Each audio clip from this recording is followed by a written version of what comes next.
On behalf of the SCIC and the Academy, thank you so much for being here and being a part of this program. You have the agenda that's in front of you, so you will kind of see the trajectory that we will follow this afternoon. So without further ado, first and foremost, I'd like to thank Murat and his beautiful playing of the word. Thank you so much for it. So appreciative of that. To begin with, what we'd like to do is, as you know, Dr. Reinhard Krauss, he is actually not able to be with us in person because he is in Berlin or Spain, I think. Right now, he was in Berlin, and last night when we were talking, I believe he was in Spain. So we'd like to start with a welcoming message from him via a video. So if you'll give me a second, let's turn off the lights and we'll play that. So 1 second. Good morning. On behalf of the Academy for Judaic, Christian, and Islamic Studies, I would like to warmly welcome you to this educational symposium.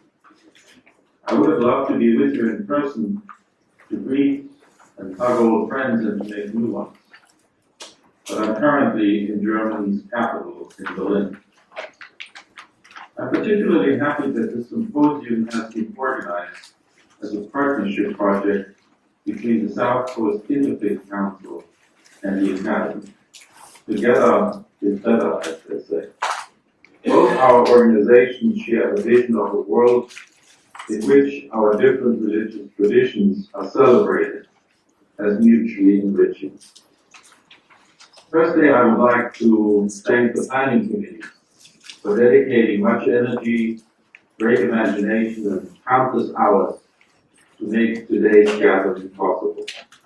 Tom Rosenberg, Father Alexi Smith, Lilia Islam Rashid, and myself as the executive directors of our two organizations, but above all Sima Ali, who was the driving force and the little engine that could in getting this event off the ground. And here we are, ready to take off.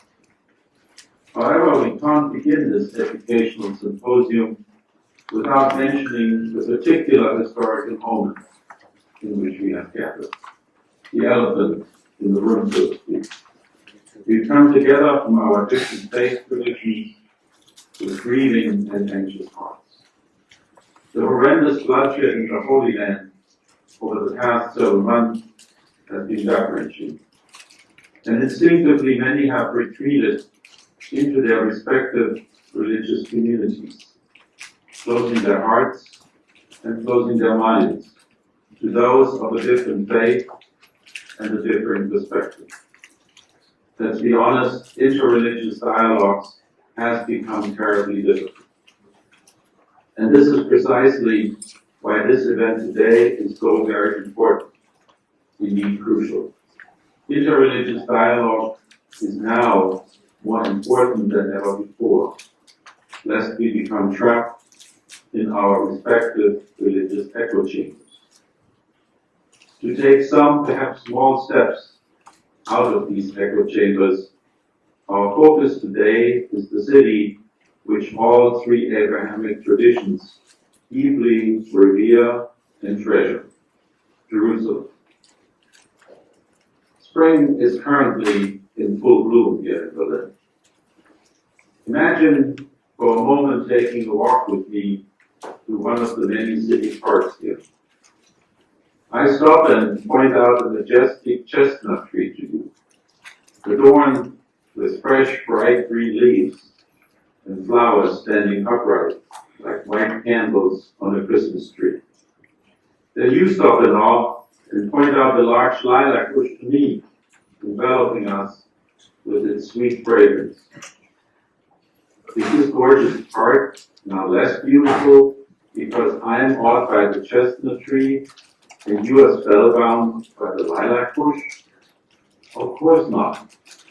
We both now see more beauty rather than less. And that's how it is with Jerusalem. When people of different faith traditions, we share with one another why we revere this ancient holy city, Jerusalem becomes more, not less of a treasure to all of us. And in the process of listening to one another, We learn to treasure not only Jerusalem, but also each other. Let me conclude my remarks with a poem. It's called The Doves of Jerusalem. I love the doves of Jerusalem, who sail and squabble over the Temple Mount and nest impartially in the Western Wall, in the Dome of the Rock, and the Yeshivat Porat Yosef, and the Museum of Al-Aqsa. These doves, they're lovers of Jerusalem as she is, in her messiness and her frenzy. No doubt they pray, these doves, daily, 3 times and 5, for the peace of Jerusalem. From here in Berlin, I'm sending you my best wishes and blessings for an enlightening gathering. Salam, shalom, peace.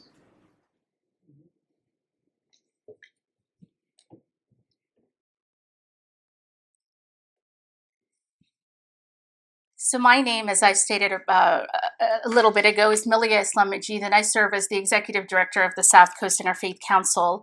I wanted to echo the sentiments of my dear friend here, Reinhardt, building on his sentiment about the importance of interreligious dialogue. I would add that now, more than ever, it's time for us to listen to one another and learn from one another.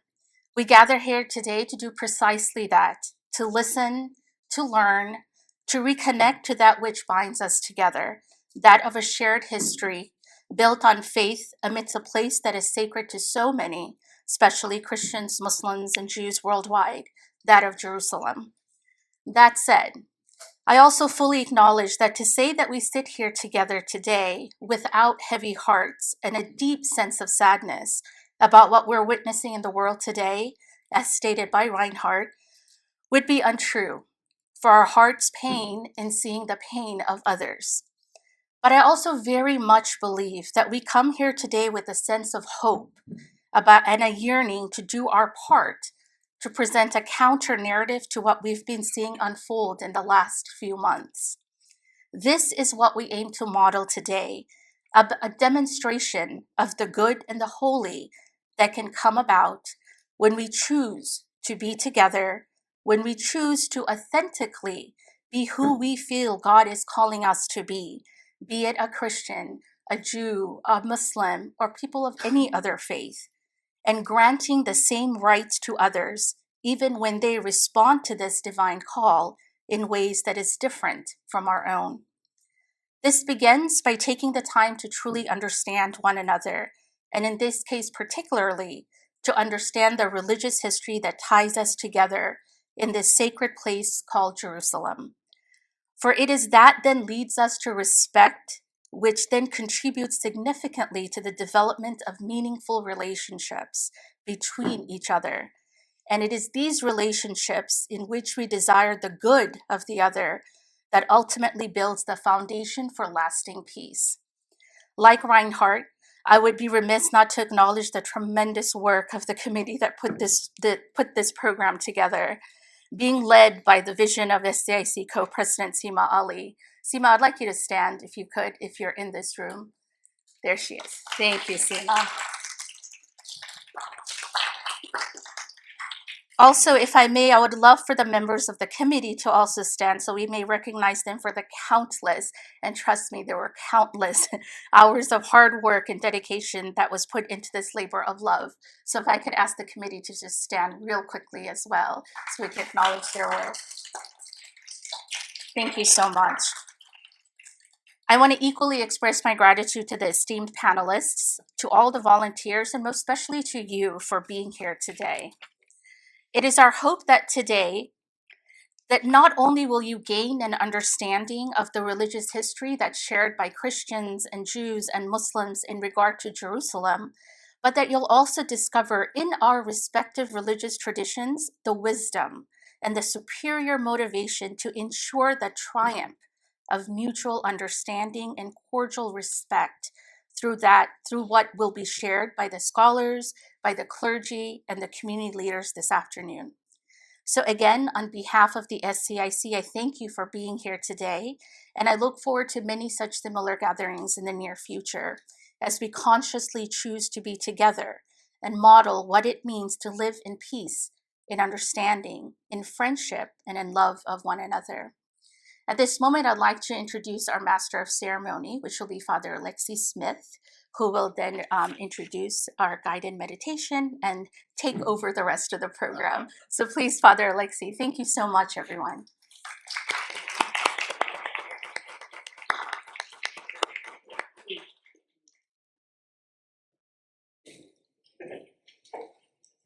Good afternoon. Good afternoon. I don't know that I'm going to take over the entire program. You will. I'm going to invite a friend and colleague from several years back now, Leah, to lead us in a kind of a meditation to prepare us to listen to one another.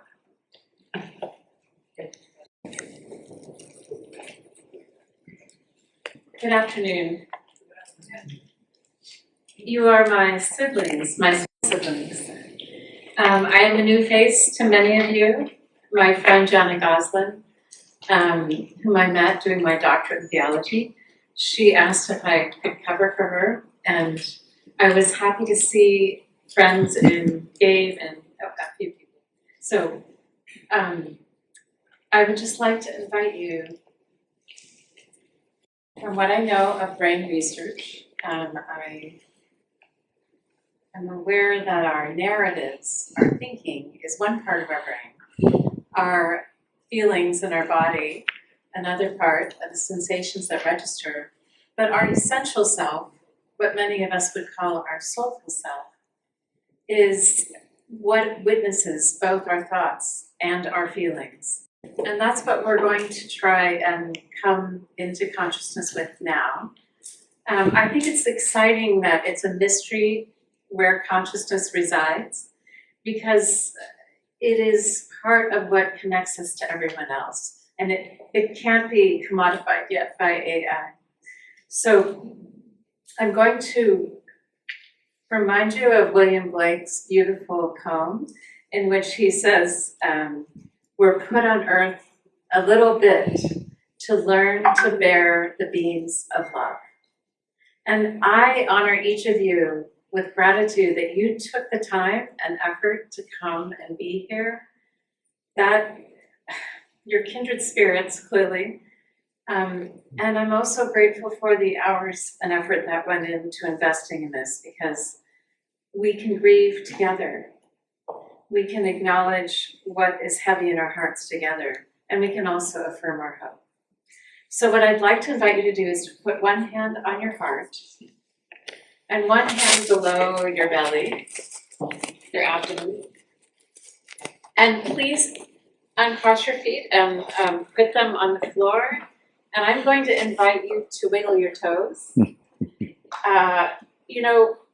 Moses was taking care of his father-in-law's sheep, and he saw this bush that was aflame but not consumed. And he went to investigate. And the angel, the Lord, then speaks to him. And when he says, well, who am I supposed to say sent me? What is your name? I am that I am. And it's also this other verb that is progressive future. I am that I will be. And that is what we've come together in, this beautiful presence that we're going to attend to now. So I invite you, as you wiggle your toes, to remember that we are on holy ground. And please close your outer eyes, and with your inner eyes, be curious about the area between your two hands. And slowly bring your breath lower so that it can begin to push against your lower hand. Now we know from research that when we can bring our breath to the lower lobes of our lungs, we are communicating with our afferent nervous system that all is well. So you can actually cut off a panic attack. So by attending to our breath, we're reminding ourselves that we are beloved, that we are breathing the same air, that we who are made in the image of the Holy One have come together and we're accompanied. So please, as you slow your breath down, I'd like you to feel with your hand on the lower part as your breath goes deeper, where maybe you are gripping or had any tension trying to find this not well marked building. Just allow that to exhale, and I appreciate the laughter. Oh my goodness. Perfect love casts out fear, and we have with us so many emotions, but we are coming back to learn to bear the beams of love together. So we welcome that love and we seek to open our heart now. And I'd like to encourage you to think about Maryam in the Quran, who heard a voice of an angel, and she too said like Moses, "Here I am." We are here, and I thank you for being here. And as we open our hearts to each other, may compassion arise for the vulnerability within us, for the hurts, for the things that have been hard to forgive. And may compassion arise within us for any prejudices, assumptions, things that have been projected. And may we just welcome the ocean of mercy and the great gift that we have to be alive at this moment. As Rumi said, there are many ways to kneel and kiss the ground. Yes, so we welcome joy as we welcome love, and we welcome healing. And I'd like you, this upper hand that's by your heart, I'd like you to allow your breath to encircle your heart. Imagine that this breath is creating a garland around the heart. Just express gratitude to your heart for all the work it's been doing. It's an important organ. And as we settle into this slower breathing, and we're grounding ourselves, our essential self that is loving, that is expansive, that seeks mercy and the blessing of all, we join together in loving kindness to desire that all sentient beings be released from suffering. And we ask that we would bear that grace, that we would be bridge builders, not just this afternoon, but as we leave. When our partner is frustrating, when our friend disappoints us, when our child isn't what we think they could be, that we would have that mercy and know we're having a human experience and we're a mixed lot, but we're beloved. I think of Julian receiving that message, all will be well, and all will be well, and all manner of thing will be well. And she, like any one of us, said, how is that possible? And, the answer was, it's a mystery, but what I care about is that people who believe in me know that love and liking are my main qualities. So let us welcome the loving and liking of the Holy One, however we name this beautiful source, infinite source of love. And may we have the courage to learn to bear the beams of love with their heat, with their sharp edges, with their disappointments, and know that we are all called to be wounded healers. Thank you. And I'm going to invite you to, in gratitude, turn to a neighbor. Now, this means we won't all be even, Stephen, but if you can choose a neighbor and have an I feel grateful statement. Yes. Oh, yes, thank you. Thank you, I appreciate that. My colleague at USC, I'm teaching at LMU, but I am involved at USC still. And when a person is under the fMRI and they're being read grateful thoughts, their brain lights up in what he calls a sophisticated virtue. So when we practice gratitude, it's something that we can grow in, just like meditation, we can grow in our attention. It also helps us right-size our sorrow, our frustrations. Once we begin listing our blessings, what we're grateful for, the sky opens up for us, our heart expands. So I'd like you to say what is on your heart that you're grateful for. It could be as basic as being able to breathe, being here, or something very granular. I feel grateful for.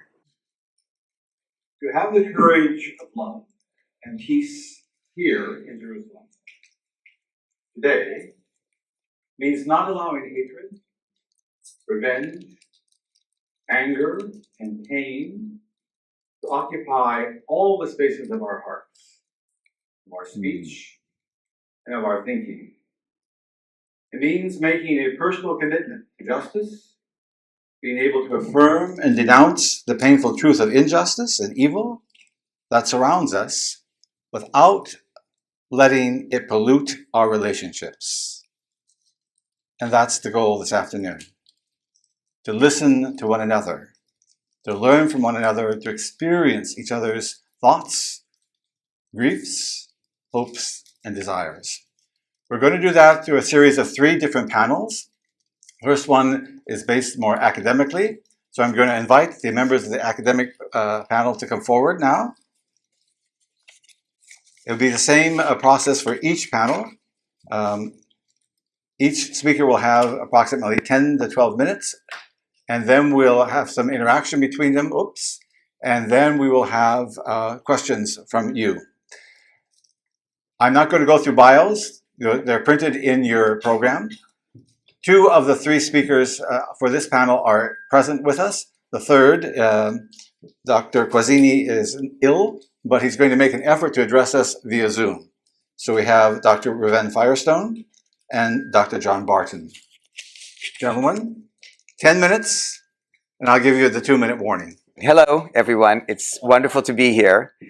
About 2 hours ago, I was thinking about my remarks, and I decided I would change them.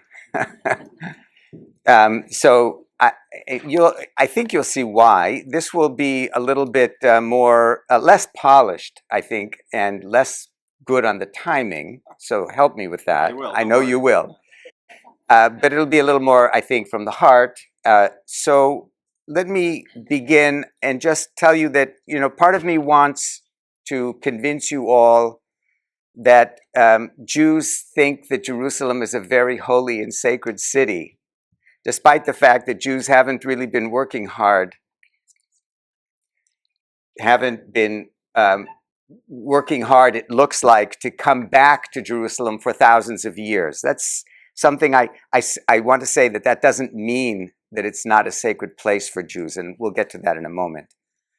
I am involved in a group of Jews, Christians, and Muslims who are doing a program in Salzburg, Austria, in June, in which we are going to be examining, between the 3 religious traditions, what we share in holiness and sanctity, and what we can't share in holiness and sanctity. And it's a difficult discussion, but I think it applies also to Jerusalem. There are aspects that we share in its deep sense of beauty and sanctity, and then there are aspects that we do not share, that we have, that are individual to our traditions and our experiences. So let me begin by, I already did begin. Yes, right. So I noted that. Yeah. Jerusalem has been the ancestral and spiritual homeland of the Jewish people since the 10th century BCE. And the Hebrew Bible refers to it as the city of God in Psalms, as joy, Gilah in Isaiah, as the tent of God in Jeremiah, the paragon of beauty in Lamentations. Its sanctity is based on the fact that it was the location of the ancient temple. That's it. Nothing particularly extraordinary happened there in Jewish tradition. Mount Sinai wasn't Mount Sinai. The parting of the Red Sea was in Egypt. What happened in Jerusalem? The biblical prophets didn't live there, didn't preach there, except for some house prophets from the kingdoms. So what makes Jerusalem sacred to Jews? It's the recollection of the temple. And the temple existed there for a long time, built by Solomon in 957 BCE. It stood for about 400 years before it was destroyed by the Babylonians. It was rebuilt under the patronage of King Cyrus of the Persian, who was called in the Hebrew Bible Mashiach Hashem, the Messiah of God. This is the Persian Shah. And then it was rebuilt at that time in 515, and it was then destroyed 350 years later by the Syrian Greeks, or the Assyrian Greeks, Seleucid king, Antiochus, rebuilt by Jews a few years later and rededicated. It stood again for a few hundred years, was rebuilt and refurbished by King Herod, and finally destroyed in 70 CE. So the Jews have attempted to return to Jerusalem several times en masse, and all of them have failed, and they resulted in the occasional destruction of thousands and even millions of Jews, not only from the destruction of the physical destruction, but also from displacement and starvation. The most famous attempt was the Bar Kokhba rebellion against the Roman occupation in the 2nd century, which failed. But there were messianic movements as well. The most famous of those would be that of Shabtai Tzvi, Sabbatai Zevi in the 17th century, where again, tens of thousands of Jews lost their lives, thinking that now was the time to return to Jerusalem. These movements developed because after the destruction of Jerusalem and the exile of Israel, Israel in Jewish parlance refers to a people. The state is called the State of Israel, meaning the state that in theory belongs, according to some, to the Israelite people, the Jews, right? So the traditional word in Jewish parlance for Jews is Israel. And so Israel tried to come back, and Jews have always lived under the assumption that someday God would bring Jews back to Jerusalem and the land. Jerusalem and the land. It's the place of ultimate divine redemption. It is symbolic of redemption. The problem was that because of its great sanctity, many young, hot-headed Jews believed that if they were pious enough and willing enough to engage in self-sacrifice on behalf of their belief in God, that God would grant them their wish and return them to the Holy Land. But it never actually worked. It was so destructive that the rabbis in the Talmud created safeguards to prevent the actualization of this desire to get back to the land of Israel. And there were 3 safeguards that were developed in the Talmud. One was an examination of what it means to be a hero. And the hero in the Talmud was not the great warrior, but rather the Talmud scholar. Another was to categorize 2 kinds of war: a war that's commanded by God and a war that is war for any other purpose.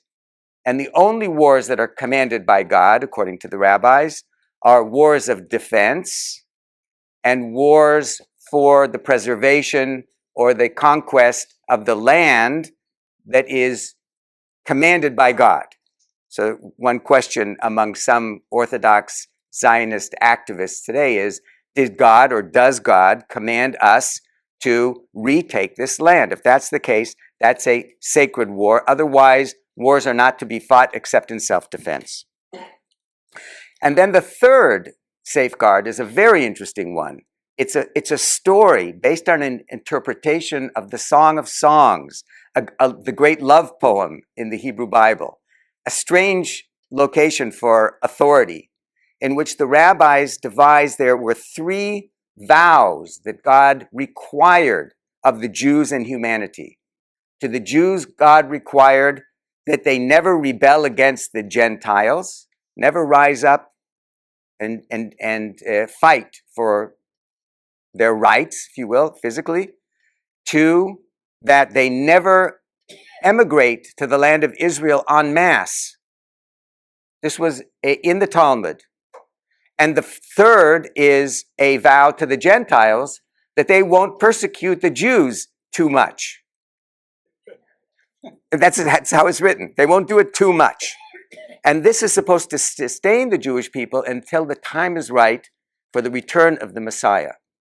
Now, what's happening in the last 50, 100 years has been the gradual dismantling of some of these safeguards by some populations that are quite radical within the Jewish community, and they believe that it is required of God to reconquer the land of Israel. It is a divine command of holy war, of milchemet mitzvah in the tradition. Now, this is actually a relatively small percentage of the Jewish population of the world. It's actually quite small, but it has had a very large impact, partly because of the tension and the violence that people are experiencing today. So the Jewish sense of sanctity for Jerusalem also, I just need to point out, and with this I think I'm going to finish, is, unless you give me more time. Nope. Is that, thank you, I did. You have 3 minutes. Okay. Is that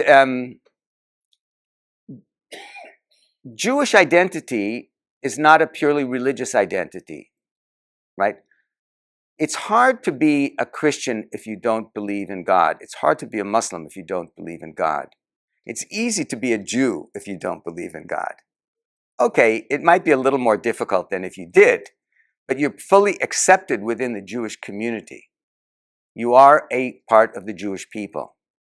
So there are significant populations of Jews, actually throughout history, who have not been active observers of the commandments, but have remained within the Jewish community.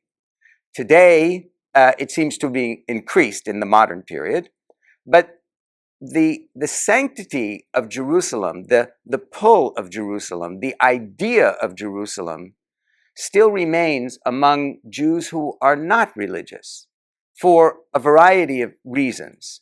So it's important to understand that the Jewish population in the world, within the borders of the state of Israel today and outside, have a kind of reverence for Jerusalem that is built out of a history of connectedness with some kind of spiritual essence associated with Jerusalem. Whether one is a believer or not a believer, there still remains within the kind of soul, I suppose, or the heart of Jews, this sense of awe and connectedness with Jerusalem, which is difficult to explain, difficult sometimes to even understand, but it's there.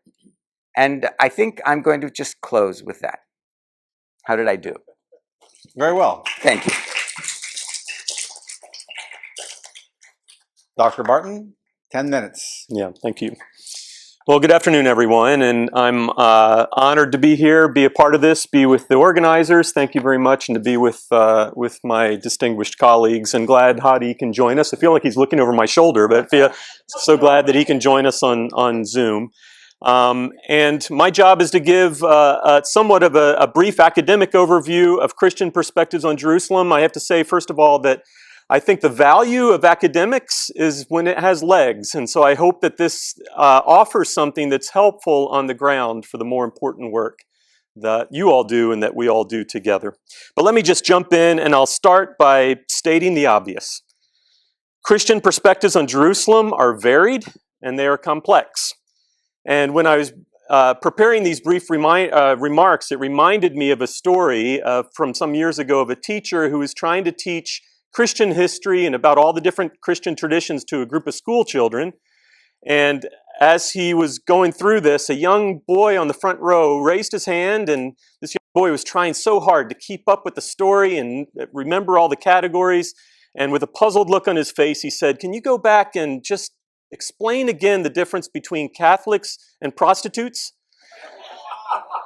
And there's a sense in which I think we all feel, as a Protestant, I can make that joke, I guess, that I think it's appropriate for us to all feel a little bit like that boy at these kind of events. So many details, layers, so many sensitivities, so many things to acknowledge, as has already happened.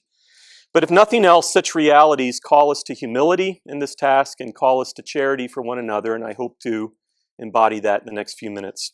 So I just want to make two basic points about Christianity and Jerusalem, each with a little bit of elaboration, and as I do so, I will try to represent what we can call the normative Christian tradition, if such a thing exists. That's what I'm going to try. Mainstream Christian thought as it stretches across the centuries and across Catholic, Orthodox, and Protestant lines, and that's hard, partly because it's a moving target. So I do so acknowledging exceptions, historical twists, and many counterpoints. But 2 points. First one, very simple but important. Jerusalem is sacred to Christians because of simply what happened there. For Christians, the sacredness of the city is specifically tied to foundational stories of the faith that occurred there, especially the stories of Jesus and the birth of the church. What's interesting to note, however, and this kind of goes maybe in line with something Reuven just shared in some ways, what's interesting to note is that at least if you follow the synoptic accounts, Matthew, Mark, and Luke, that very little of the Jesus story actually takes place in Jerusalem. Luke especially tells us that Jesus visited the city as an infant. He was presented at the temple as a boy, maybe several other times. We can debate those. But almost all of Jesus' life and ministry took place farther north around the Sea of Galilee and around the Jordan River.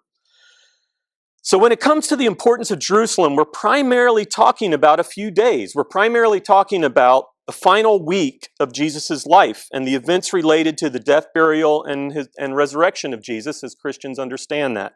Commemorated, of course, in Holy Week, observances from Palm Sunday to Easter Sunday. And then a few weeks later, the day of Pentecost, when the Holy Spirit was poured out, St. Peter preached the first Christian sermon, and the church was born.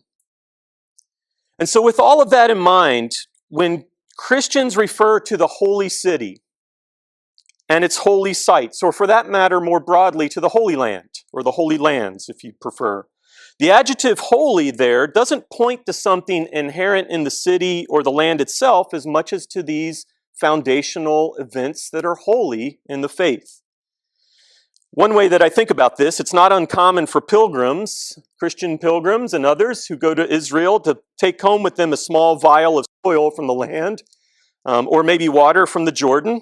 That may not be advisable from a customs perspective, let me just say that, but religiously speaking, those mementos are meaningful symbolically because of their association to stories, to biblical stories and events. There's nothing inherently sacred or powerful, certainly nothing magical, about the dirt or the water itself.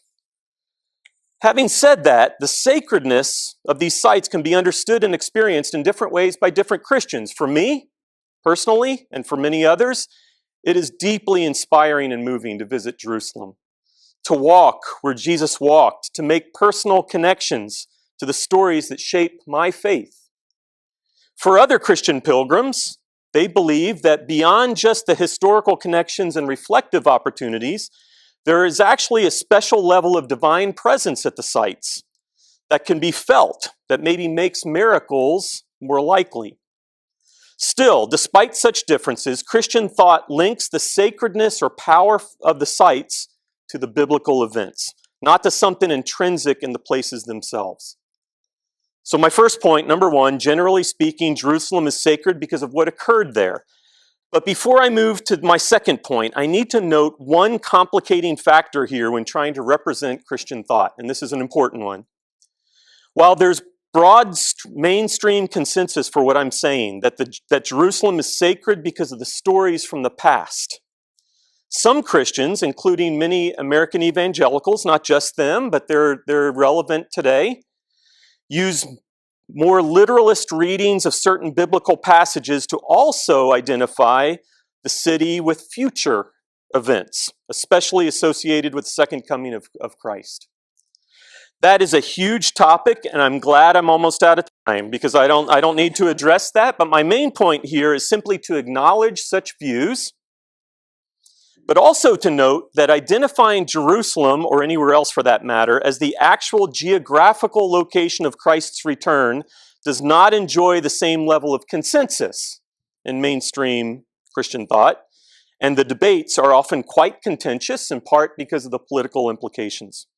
All that's very complex, but it's part of the contemporary equation with regard to Christian faith in the city. Now, my second point, one that's maybe a little bit more subtle.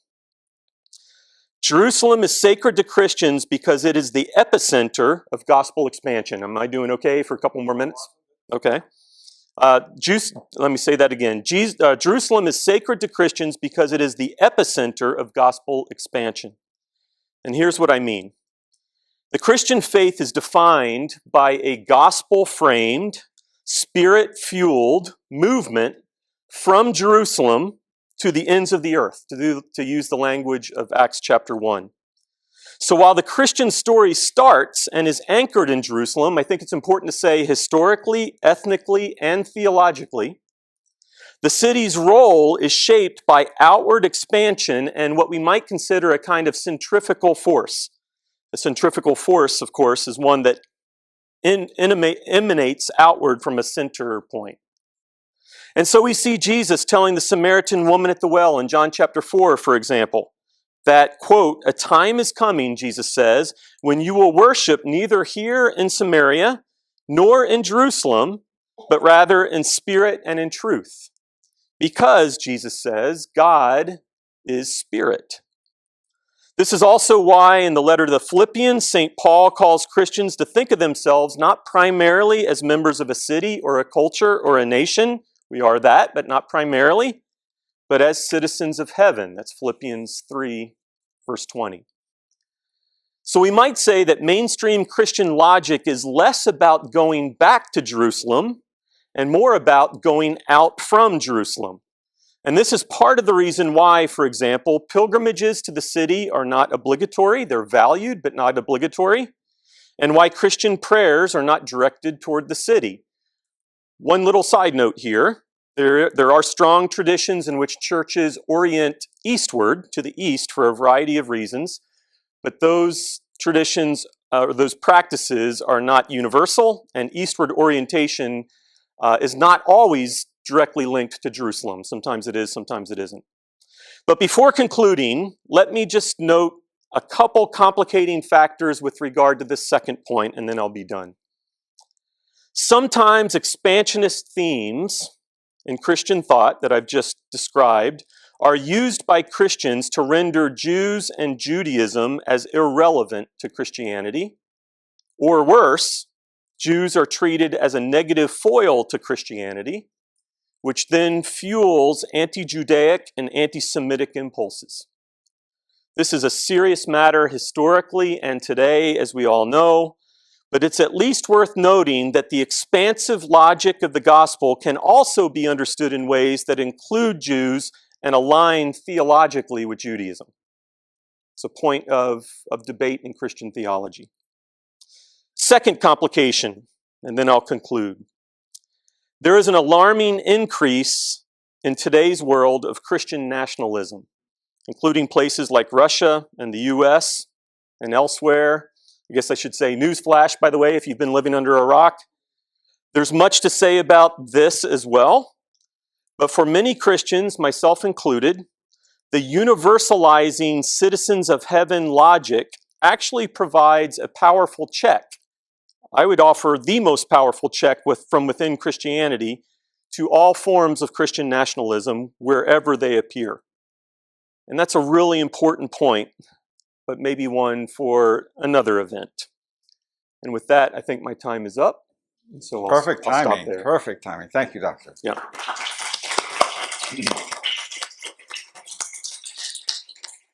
Before we move on to Dr. Guazzini, I've been asked to remind you that should you have questions, I believe you all have note cards.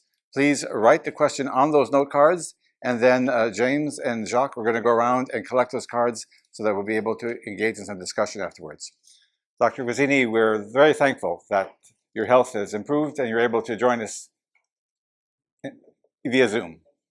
Thank you. Can you hear me? We can hear you, yes. Okay, wonderful. Well, thank you so much. I want to thank the South Coast Interfaith Council and the Academy for Judeo-Christian and Islamic Studies, as well as my co-panelists and all of you participants for coming together for this really important event. I apologize, I'm not able to be with you in person, but I'm very grateful to be able to join you virtually, at least.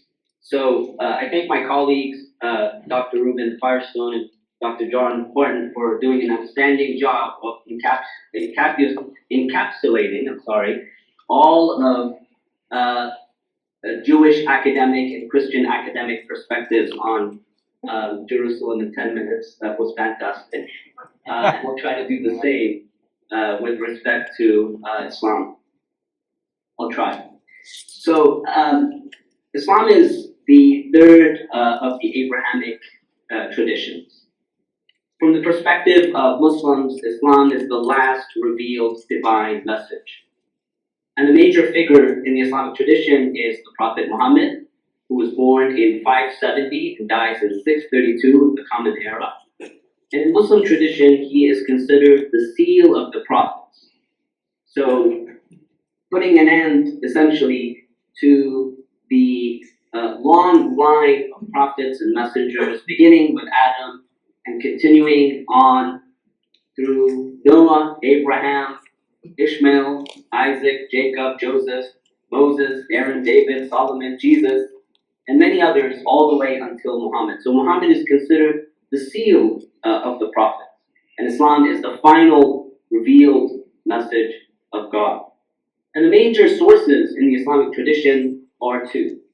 One is the Quran, which Muslims believe to be the verbatim word of God that was revealed to Muhammad over the course of 23 years via the angel Gabriel.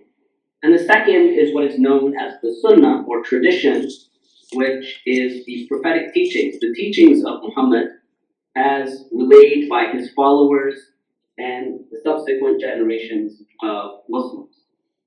Now, Islam was born in Mecca and it develops in Medina, and both of these cities are in the Arabian Peninsula. So you might be asking, why are we talking about Jerusalem in Islam? Jerusalem, which is hundreds, almost 1,000 miles away from Mecca and Medina. What makes it so important? Jerusalem, or in Arabic, Al-Quds, and in particular, the site of the Temple Mount, or Masjid al-Aqsa, is considered by Muslims to be the third holiest site after the sacred mosque in Mecca and the Prophet's mosque in Medina.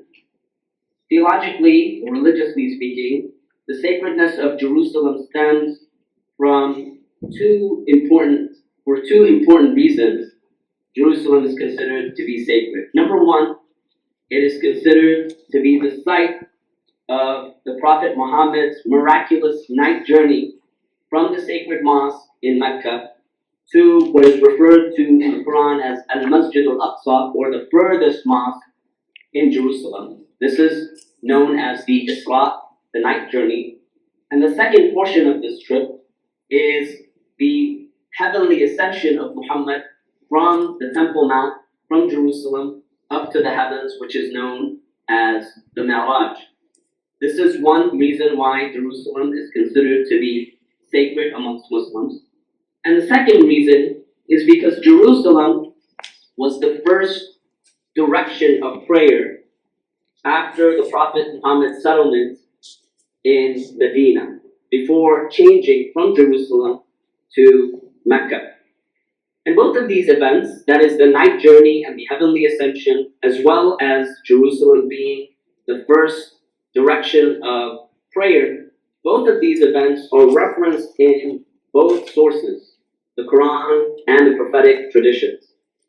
The night journey, or the Isra, is actually mentioned in chapter number 17, which is titled Al-Isra, or the night journey. It begins with this description of Muhammad's journey from Mecca to Jerusalem, or what the verse refers to as the farthest mosque, al-Masjid al-Aqsa. And the heavenly ascension, the second part of the journey, is mentioned in a few places in the Quran, most notably in the chapter entitled Surah Al-Najm, or the Star, which is chapter number 53. Other references to what is known as the blessed or the sacred land, Al-Ard al-Muqaddasa, or Al-Ard allati barakna fiha, appear in various places in the Quran, notably in chapter number 5, Surah Al-Ma'idah, and chapter 21, Surah Al-Anbiya, the prophets. And the direction of prayer, being this holy land, is mentioned most notably in chapter number 2, Surah Al-Baqarah, or the cow. And prophetic traditions provide us with the very details of these events and these encounters. So for instance, the traditions tell us about the night journey and the ascension of Muhammad up to the heavens, where we are told that Muhammad, in his ascension up to the heavens, met with various prophets and messengers who came before him. He met with individuals such as Abraham and Moses and Jesus and others. Now, historically speaking, Jerusalem comes under Muslim rule right after the death of the Prophet, during the time in which the Muslims expanded outside of Arabia. You see, during this time, the early 7th century, the Common Era, the conflicts between the Byzantines and the Sasanians weakened both states and set the stage for the conquest of Jerusalem, which occurs by Muslims in the year 638, that is 6 years after the death of the Prophet Muhammad, under the caliphate of the second caliph, Umar ibn Khattab. Now what's interesting is that when the Muslims conquered Jerusalem at this time, there's no disruption to the religious context of Jerusalem. There's no disruption to having control over the active holy sites. And this was a time where Jerusalem was settled largely by Christians at the time. Now, Muslim tradition holds that Umar, the second caliph, after conquering Jerusalem, he built a small mosque on the Temple Mount, which was later, about 709 of the Common Era, transformed into a much larger structure under the Umayyads. It was later on destroyed and rebuilt several times, and the current structure dates from the 10th century of the Common Era. This is the Masjid al-Aqsa. So if you've seen photos or if you visited yourself Jerusalem on the Temple Mount, there are two main structures. One is referred to as the Dome of the Rock, that has the golden dome. I'll speak about this momentarily. And the other, there's another structure which has sort of a black or gray dome. This is known as Al-Masjid al-Aqsa, and is believed in Muslim tradition to have first been built when the Muslims took over Jerusalem, and it was later expanded. The Dome of the Rock was built by the Umayyad Caliph Abdul Malik in the year 688. And tradition holds that Byzantine craftsmen and architects were employed in its building. And that structure is not actually a mosque. Rather, it is built around or on top of a rock that Muslims have associated with the Prophet Muhammad himself, the launching pad, if you will, of his heavenly ascension after the night journey. Now, later on, there are many other developments that take place, some of which include the switching of control of Jerusalem between various Muslim and non-Muslim groups. So historically, after the rise of Islam, Jerusalem was under control and rule of various groups. It was under Crusader rule, then it was under Muslim rule, again under the Ayyubids, and then after that under the Ottomans. And also it switched control even amongst Muslims themselves. So for its time being, in the 10th century, 11th century, it was under the Shi'i Fatimids, and then after that under the Sunni Seljuks. And so rule over Jerusalem really shifted over the course of the past 1400 years in many ways. And finally, and I'll end with this point, another really interesting kind of thing to note is that in the 16th century, under Ottoman rule, this was during the time of the Ottoman Caliph, Suleiman, who was often referred to as Suleiman the Magnificent. It was during this time in the 16th century that the Ottomans poured enormous resources into rebuilding and expanding Jerusalem, rebuilding the walls of Jerusalem. So the walls of the old city date back to the 16th century. And also, interestingly, and I'll end with this point, it is that during Suleiman's time, he in fact excavates the site of the western wall of the Temple Mount, and he does so in order to be able to facilitate Jewish worship. So you have a lot of really interesting developments. Of course, we can't go through all of them, but really interesting kind of developments that happen over the course of history and further developments after the fall of the Ottoman Empire and in the last 200 or so years. Thank you so much. Thank you.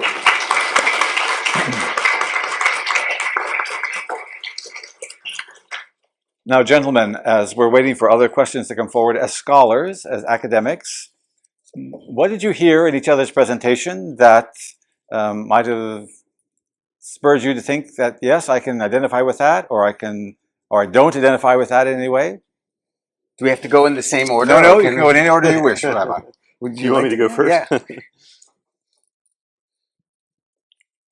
Well, one thing that I thought of as Hadi was sharing about the Isra, the night journey, Muhammad's night journey to Jerusalem, and something I've thought about before. And by the way, I very much appreciated the idea of bringing out what we share and sometimes bringing out what we don't share and kind of navigating those spaces together. That's the spirit of this for me. But I think about, when I think about Muhammad's, as I understand it, and Hadi can correct me, that Muhammad's night journey was at a time when he was experiencing, and his people, his followers were experiencing a heightened sense of persecution. I believe his wife had just died. He had been receiving revelations for about a decade at that point, but he had hit a point of wondering, is this, where's this going? Is this right? Why are we suffering so much?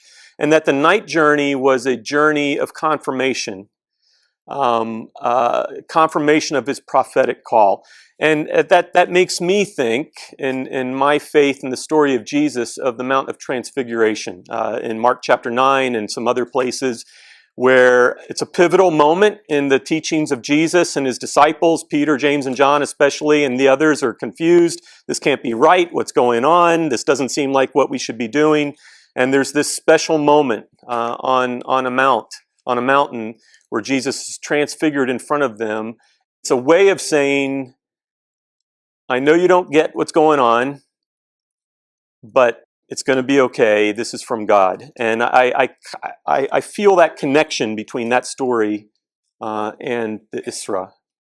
For their differences, I feel that similarity. Thank you. Rabbi? Well, I was thinking about one of the aspects of Jerusalem that I find so interesting is its role as being the kind of gateway to heaven. With the Isra, this was the place from which Prophet Muhammad stepped off to go up through the seven heavens and to essentially reach God and receive wisdom. It's the conduit for the ascension of Jesus, and also the burial place for Adam, who was created by God according to our traditions. So this is a very interesting kind of sacred spin, and I don't mean that as in the negative sense, a sacred kind of angle onto this location. It is in Jewish tradition also. It's called Sha'ar HaShamayim, the gateway to heaven, and there's a tradition in Jewish practice today that if you can, you should be buried with a little soil from Jerusalem in the in the casket or near it or in the shroud, so that will kind of help facilitate that entry into heaven. And there's even one tradition that says that it's a big push to get people to be buried in Jerusalem, because if you're not buried in Jerusalem, this is a tradition, this is not a law or a truth.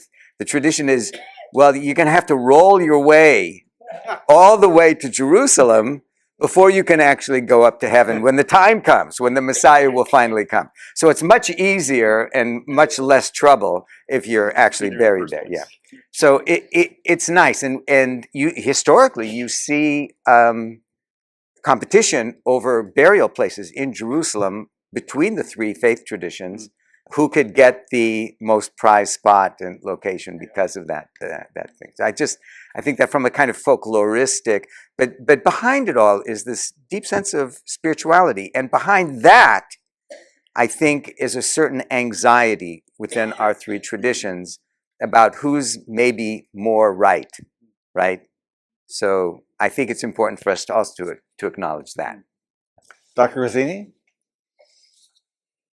Yeah, thank you. A couple of points I think I want to share is, one is what I think about with respect to Jewish and Christian perspectives and practices with regards to Jerusalem. I find really interesting parallels. I find a very interesting kind of idea when it comes to Jewish practices of facing eastward or facing Jerusalem in prayer. This sort of reminds me not only of the shared experience of facing a particular direction, and in this case, Jerusalem being the first kind of direction of prayer for the Muslims before changing to Mecca. And actually, there's really interesting, if you go to the city of Medina, this happens in the second year after Muhammad migrates from Mecca to Medina. The story is that as he is praying towards Jerusalem, the angel Gabriel comes to him and commands him and his followers to turn their face in prayer. And the site in which they do turn their face in prayer, and it's 180 degrees, because there in Medina, Mecca is facing south, Jerusalem is kind of north, and so the shift is 180 degrees. That site comes to be known as Masjidul Qiblatain, or the mosque of the two directions of prayer, and a site that is often visited by pilgrims.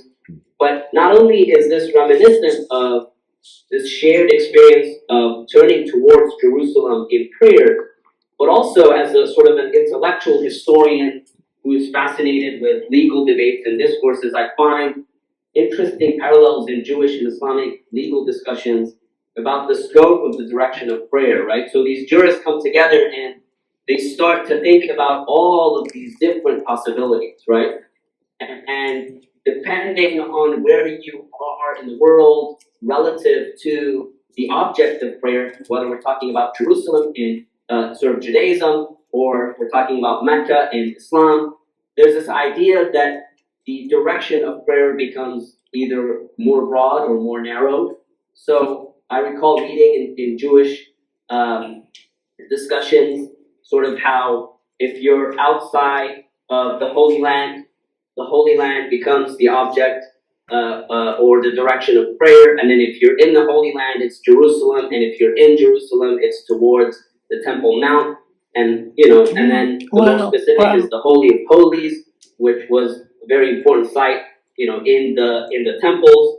And similarly in Mecca, for Muslims, if you're outside of Mecca, it's Mecca. And then if you're inside Mecca, it's the sacred mosque. And if you're inside the sacred mosque, it is the Kaaba.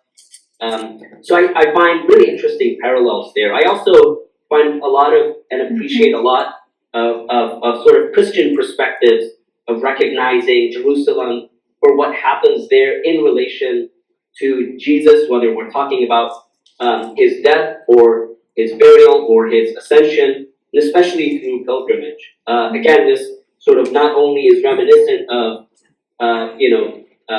Muhammad's story of ascension as well, but also the significance of pilgrimage to the burial sites of holy figures in the Islamic tradition. And this idea that John brought up about mementos, right, bringing back dirt or water, I find interesting parallels as well in a lot of Muslim sort of practices where if you're in Mecca, you bring back some of the holy Zamzam water, from there, or you bring back dirt from these sacred or holy sites. So, thank you. Thank you.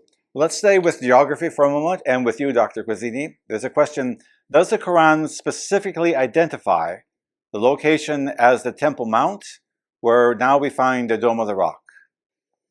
So the Quran actually does not specifically refer to the word Jerusalem, which in Arabic would be Al-Quds. It refers to, there are a couple of references. One is the important reference, chapter 17, the night journey refers to Al-Masjid al-Aqsa, which is literally interpreted as the furthest mosque. And this Muslim tradition would identify as being the site on the Temple Mount of where Muhammad travels to in the night journey and then ascends from in the heavenly ascension. But other references in the Quran refer more broadly to the blessed land or the sacred land, in reference to stories related to Abraham, Moses, Lot, and others, where God in the Quran is talking about how God saves Abraham and Lot, for instance, and saves them by allowing them to arrive to Al-Ardul Muqaddasa, the sacred or the holy land. Or in other references, Al-Ard allati barakna fiha, the land that God has blessed. So there are these other references, several references in the Quran, that the prophetic traditions then come and explain, and Muslims from early on had identified these references in the Quran with Jerusalem, but specifically with, the Temple Mount, more specifically. Thank you. Rabbi, what's the difference between Orthodox and traditional Judaism? You have 2 minutes. 2 minutes. There was no Orthodox Judaism before the modern period. There was no Reform Judaism, there was no Conservative Judaism, there was no Ultra-Orthodox Judaism. It was all just Jews, just hanging out together and arguing about everything. With the modern period, with the promise of emancipation, some Jews decided they would just dump it all and not be Jewish anymore. Other Jews said, because it wasn't easy to be a Jew up until the modern period. So some other Jews said, no, we can figure out a way to modernize our religious tradition, and we don't need to observe many of the strict laws of the tradition. We really need to deal with the essential spiritual aspect, intellectual aspect of Jewish life. We go to synagogue, we do those kinds of things, but we don't have to do it daily. We don't have to pray so many times during the day. We don't have to be so careful about what we eat. These were, they're no longer necessary in the modern period. In reaction to that, which was extremely upsetting to many Jews who thought this was going to be the end of the Jewish people, a faction said, no, we need to be isolating ourselves from modernity and be scrupulous about observing all of the commandments. So up until that period of time, there were people who were scrupulous about observing all of the traditions, but they lived with people who weren't so scrupulous, and everybody sort of lived together. With the coming of modernity and the beginning of the movement toward sort of relaxing traditional mores, there were some that moved to the opposite direction. And that was really the beginning of orthodoxy. Then some of the Orthodox moved to they decided we can still be Orthodox and modern at the same time. And they are also Orthodox, but they don't isolate themselves so much from the community. And then there are now groups that are called ultra-Orthodox, which are like isolating themselves as much as possible from modern life. So traditional Judaism would be pre-modern, and there are no exactly traditional Jews anymore today because everyone has been so profoundly influenced by modernity. Whether you move to the left or move to the right or stayed in the middle, you're still influenced by modernity, that our ideas and our association and our sense of the tradition has all been profoundly impacted by modern ideas. So traditional Judaism would be what one might think would be orthodox, but not super radical. Some people would say that some forms of conservative Judaism today tried to capture that middle route, that middle location between the reformers to the left and the orthodox to the right. Respecting Seema's directive here, I'm going to try to combine 3 questions into one, hopefully successfully. First of all, the questioner prefaces the question by saying, loved the historic connection of Jerusalem and all 3 faiths. Then the rub, right? Then the rub. Why then do governments politicize messages of hate and ownership of land? And as a Christian scholar, what one approach can the 3 faiths take to bring peace in Jerusalem? Same question addressed to Judaism, the Jewish rabbi, and to Dr. Guazzini. What one approach can the 3 faiths take to bring peace in the Holy Land? Who wants to go first?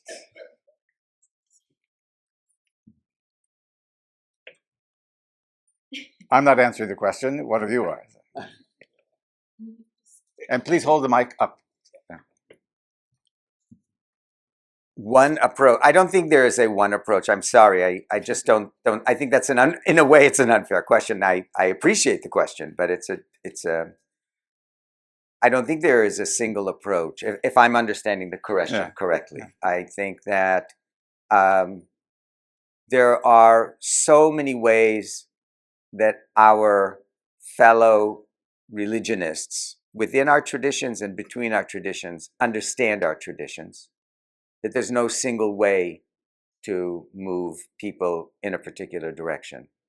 I think this is going to sound like I'm trying to avoid the question, but the answer is complex. If it were so simple, we probably would have figured it out some time ago.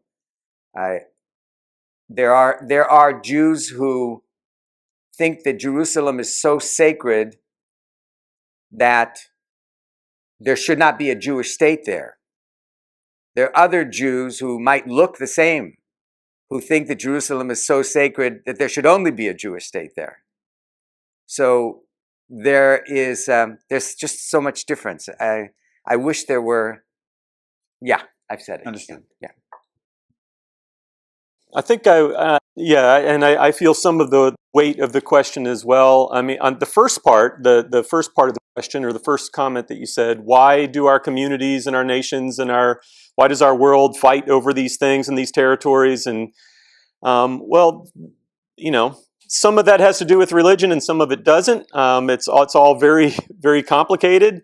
But I would say that I do believe that religion holds a special power in today's world for helping disrupt some of the hostilities, for helping disrupt some of the nationalisms and some of the contentions. But how do we tap into that? And that's the real question here. Isn't it Ibu Patel who says religion can be a bubble of isolation, a bomb of destruction, or a bridge of cooperation? And it can be any and all of those, and it will continue to be all of those.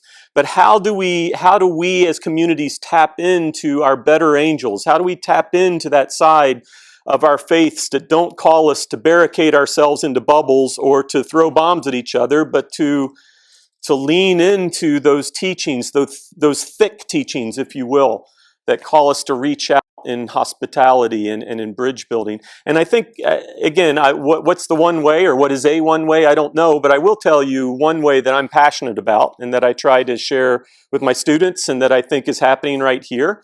I think at least one major ingredient that's really important in all of this, it comes down to simple hospitality and simple friendship, creating spaces like the organizers of this event have done, creating spaces where we can be in each other's presence and be ourselves and wrestle some with each other and embrace one another and create those opportunities to see each other, to see the humanity of each other, to see the sincerity of each other, to wrestle with the contentions that we have, and to do so on a level of friendship and hospitality. And I really believe that kind of bubble up approach that our faiths all call us to, our traditions all call us to, is very, very important.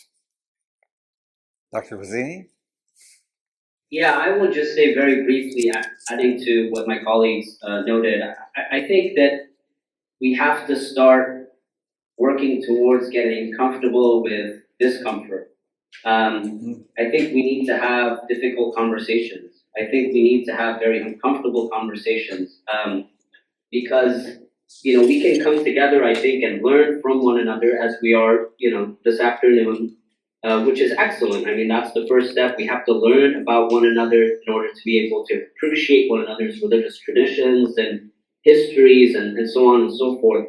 But I think we also should embrace the possibilities that will come from engaging in uncomfortable conversation, and talking about the sort of uncomfortable things that we need to talk about, because there's a lot of challenges. We know that this is very complex. There's a lot of nuance, but until we're ready to look into the possibilities, the great possibilities that will come out of engaging in conversations, whether they are easy conversations or difficult conversations, then I don't know that we'll really be able to really get anywhere. So I think, in a word, being prepared to be comfortable with discomfort and seeing where it takes us.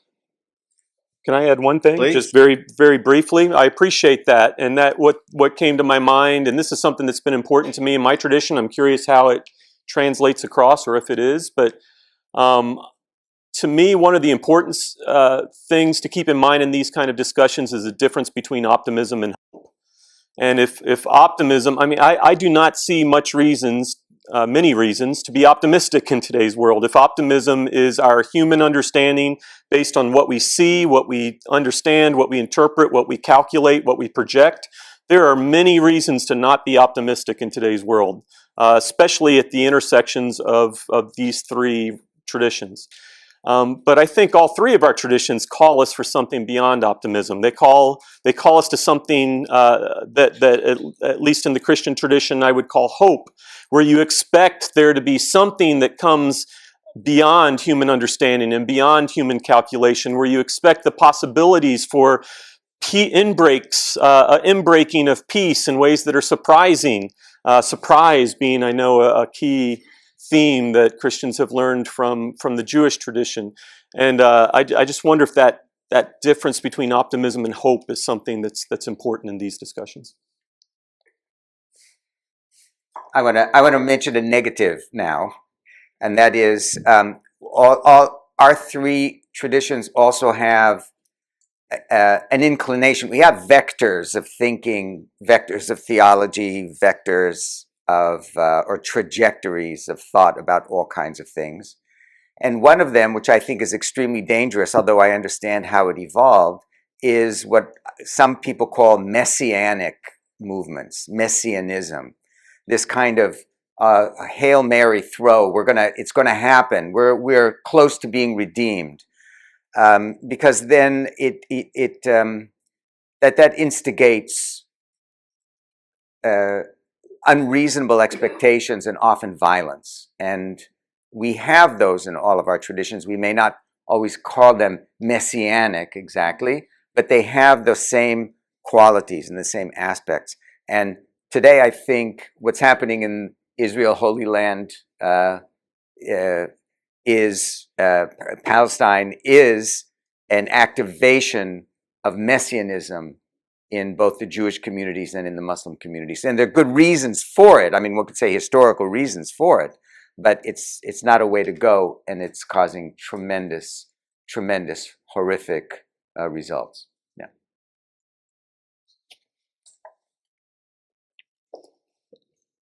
There are several other questions, but Seema is reminding me that we have two other panels yet this afternoon. some of the questions are those difficult ones that all three of you alluded to, and perhaps we're able to engage some of them as we continue to listen to one another. Let's thank our academic panel.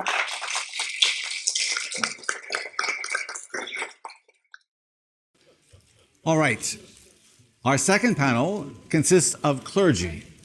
Once again, you will find their bios in your packet, and I'm to remind you that it's necessary to hold the microphone close to you when you speak, all right?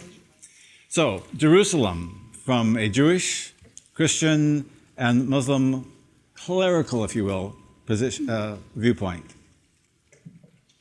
You're on, Rabbi. I'm on? Yes. 10 minutes. 12, right? 10 to 12?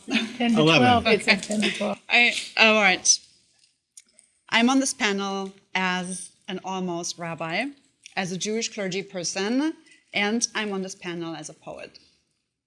And especially in the latter capacity, I have prepared some remarks about one way of defining the sanctity of Jerusalem. Jerusalem, Jerusalem, why Jerusalem? The eminent Israeli poet Yehuda Amichai asked this question in one of his later poems, written toward the end of his life. This question, repeated throughout the poem with growing urgency and intensity, is illustrated by vignettes about who or what or how Jerusalem is. Jerusalem is like an Atlantis that sank into the sea. Everything there is submerged and sunken, he writes. Or a city that has a wall like Jerusalem has is like children who have a father, and neither wall nor father can protect them any longer. In Jerusalem, he writes, everything is a symbol. Even to lovers, there become a symbol like the lion, the golden dome, the gates of the city. Or Jerusalem sits in mourning. She's sitting Shiva, and those who come to visit and comfort give her no peace day or night. As a poet, I write a lot about the significance of places, how the geography, the climate, the memories associated with them enters our psyche, our souls, and conditions how we relate to them. Think of a place meaningful to you. Why is this place meaningful? Often because of a personal connection you had there. It may have religious significance for your family, for you. Relatedly, you may have long-standing connections with that place. Ancestors were born there, your parents met there, you were born there or got married there. A beloved person is buried there. And sometimes we are inexplicably drawn to the sound of a name, an image from afar, an idea, almost a prophetic, self-fulfilling vision. Something larger than us that calls us, and we know we have to go there. A place becomes special to us when we experience their deeply meaningful encounters. Religious experiences, romantic experiences, devastating experiences. And I'm cutting because I didn't get the memo about the 10, I have 15, so I'm cutting. As a clergy person, in relating to Jerusalem, my poetic secular side is informed by my religious background and spiritual inquiry. First and foremost, in the Jewish texts, Jerusalem is the place where God's name will dwell or dwells. There are several passages in Tanakh, in the Hebrew Bible, that express this idea. For example, in Deuteronomy chapter 12, verse 5. Look only to the side, Moses is speaking. Look only to the side that your God, Adonai, will choose amidst all your tribes as God's habitation to establish the divine name there. Lasum et shemo sham leshichono. And there is another verse in Exodus that seems to be saying something different. In every place where I cause my name to be mentioned, I will come to you and bless you. So arguably, that changes the significance of place. But you can say the name everywhere and be blessed. But the name of God only lives in Jerusalem. So, to continue, I was talking about how We can say the name of God in every place where we are, and then God will come to bless us, but God's name dwells in one place, which is in the temple, in the house, and Christians know this chapter well, 2 Samuel chapter 7, where Solomon builds the house for the name of God, which is the temple. To say the name of God, pronouncing the name of a beloved is something, a deeply felt emotion. Granted, we'll call our partners by their name in very mundane situations, in an argument, sometimes without giving it much attention. But to know a beloved's name and to be able to say it is something very special. Since it is Erev Pesach, the day before Passover begins, the Song of Songs has been on my mind. Traditionally, this series of love poems is read on the Sabbath during the festival week. The poems celebrate pastoral springtime romance, but first and foremost, by rabbinic interpretation, they celebrate redemption in the image of a love relationship between God and Israel. Arguably, love for another human is the closest we can get to describing the experience of longing for unification with the divine, for loving God. I want to give you one example from Shir HaShirim of where the anticipated or hinted at lovemaking between two humans in the Shir HaShirim is transferred into the temple, an image of how love can become at least as strong as death, as strong and life-affirming as the Shalhevet Yah, the flame of God. I'm going to sing it for just a bit in the trope that is used. Mashcheni acharecha narutza, heviani hamelech hadarav. It goes on, draw me after you, let us run. The king has brought me to his chambers. Let us delight and rejoice in your love, savoring it more than wine. Like new wine, they love you. The rabbis interpreted is it on? No. Rabbi Yochanan said in a midrash, in a text-based linguistic exegesis, often linguistic puns, Rabbi Yochanan said, because you took us into a good and expansive land, we will run after you to a good land that is called a dwelling place. So they are punning on the same words for dwelling and to the same sounding words for to dwell and to draw after.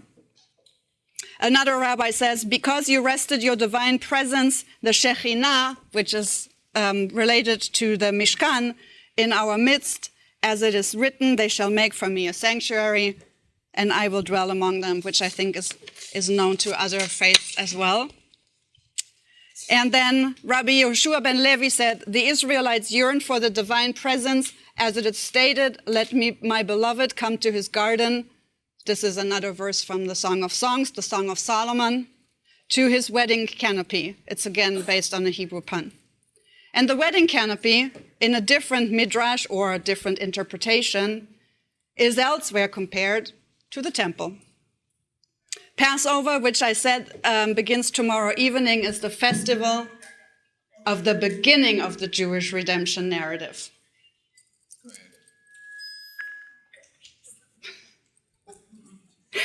And this narrative is ongoing with all the difficulties and challenges that it has presented and presents to the Jewish people and their cousins and neighbors who also have their own redemption, messianic narratives of why a certain place is holy and special to them.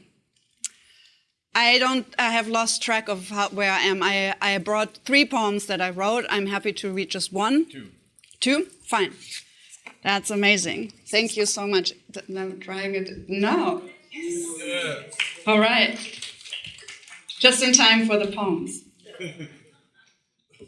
First one is called Archaeology.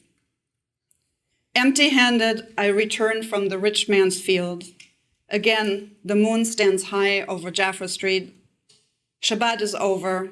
Shutters are pushed up. Again, the air is filled with jasmine scent. Today, my songs have fallen silent, like an exhausted prophet in a purple valley, haunted by an unspoken truth. A spoon is swirling in a tea glass inside a gutted house on a one-way street that runs in two directions. How can I write about date palms again? Their shadows measuring the hours of the sun, reminding me I was not chosen. From where will redemption come in Zion, where the gate of mercy is walled up, regret engraved in every stone, tangible like the re-erected columns in the Cardo that were dug up when we returned? Roman ruins, preservers of our past.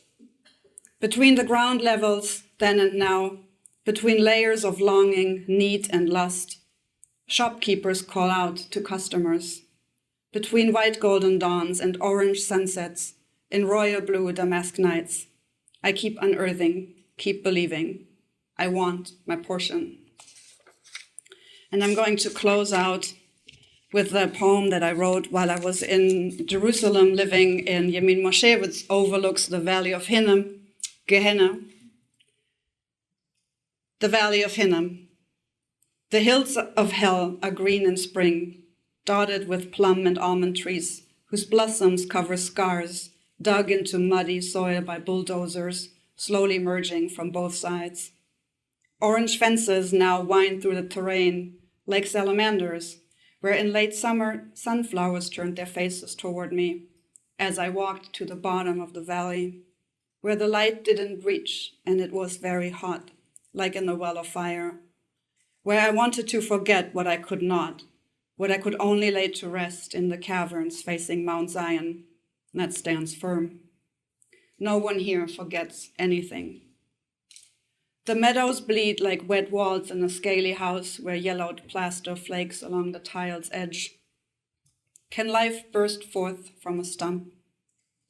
In desolate places, I have given birth to straw, and the shepherd's speech has fallen silent. And yet it rains, has stormed a lot, enough to graze flocks in the wilderness. At night, green lights dot the opaque valley, facing Mount Zion that cannot be moved. Everyone here waits for a version of redemption. Thank you, Reverend. Thank you, Rabbi. Reverend Rebecca?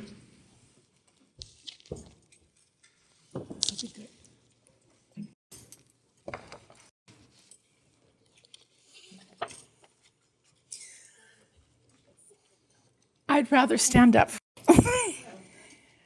Jerusalem is sacred geography.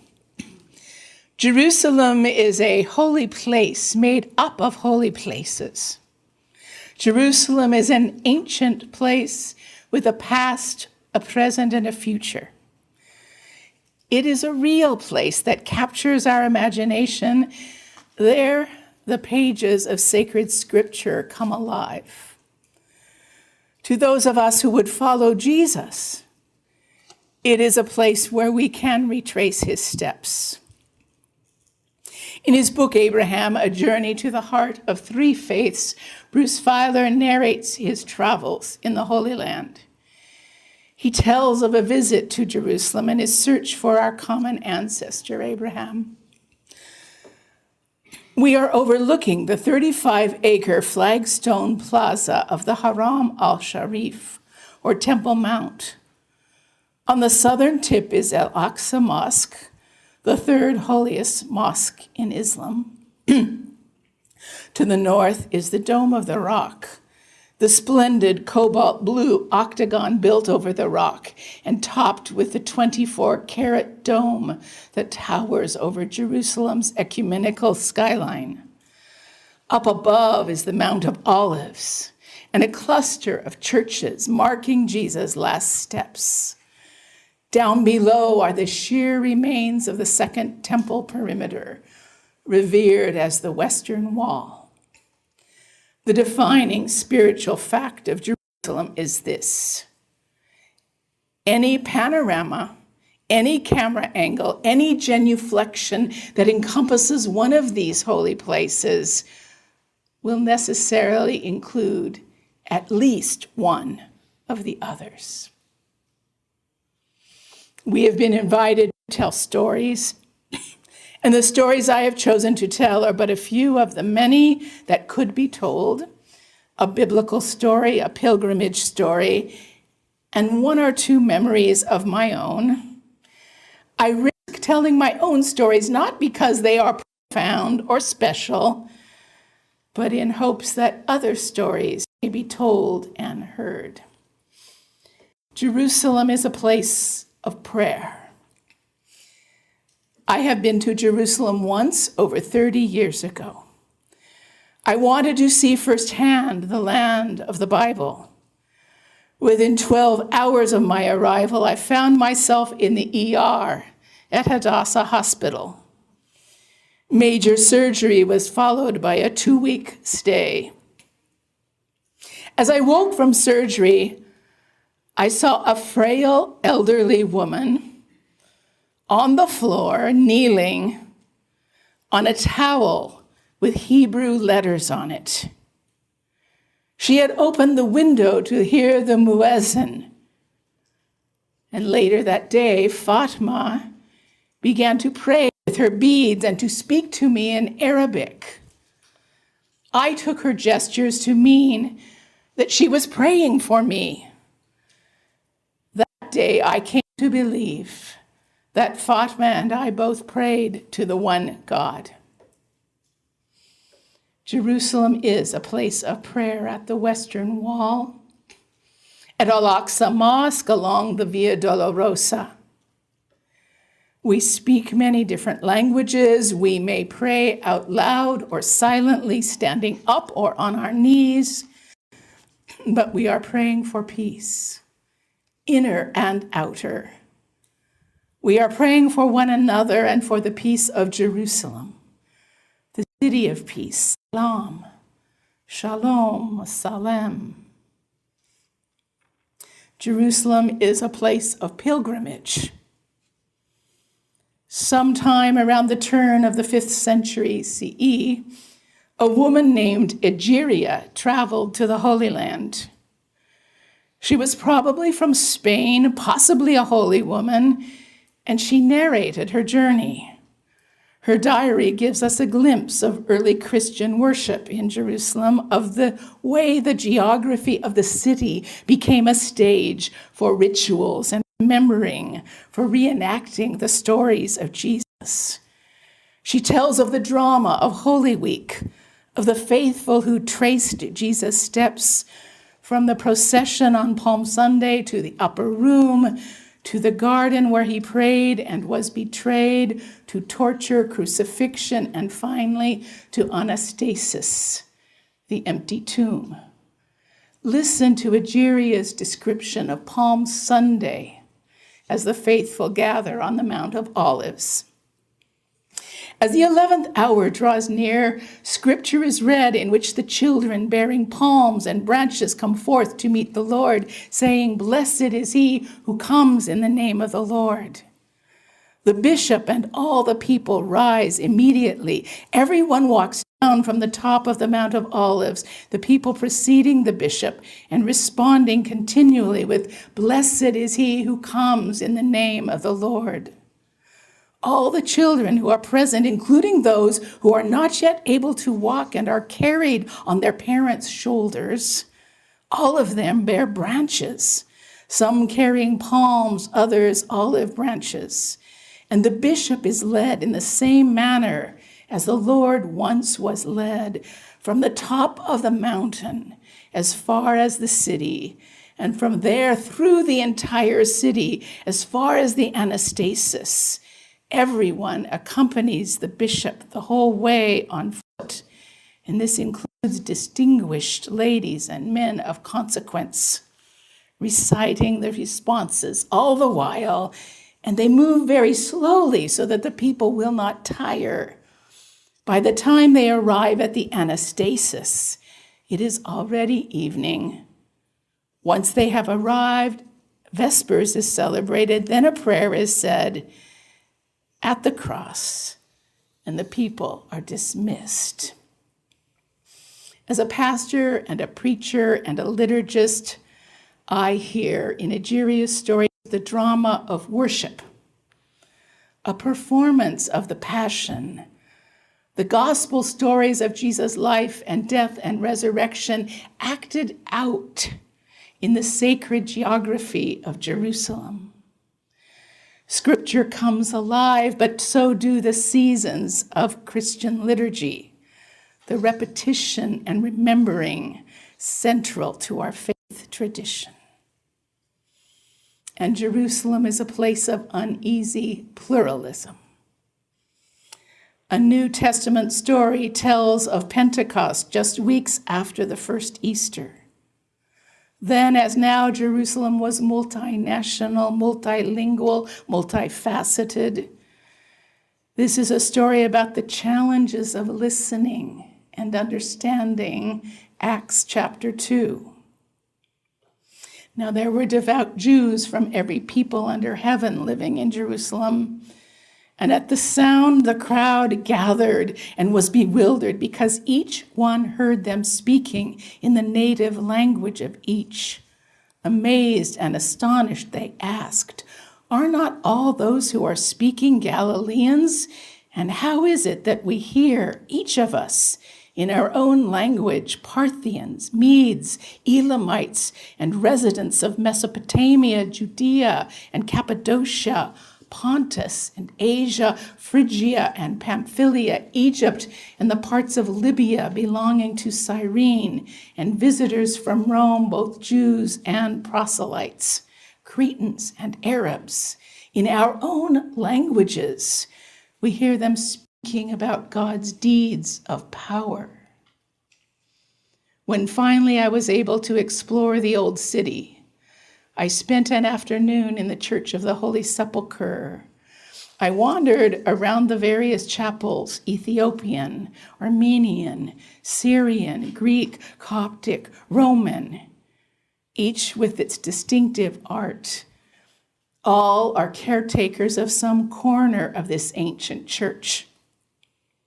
I saw pilgrims kiss the stone slab where Jesus' body had rested. I entered the Anastasis, ablaze with candlelight.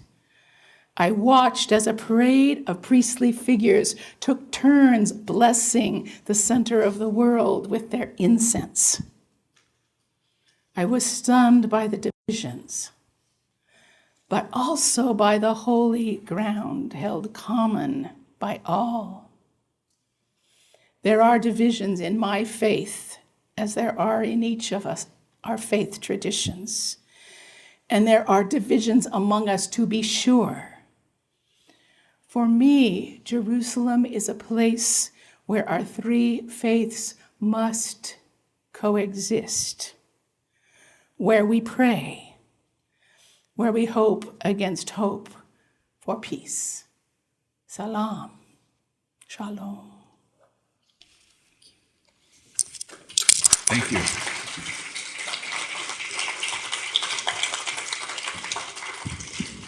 Imam?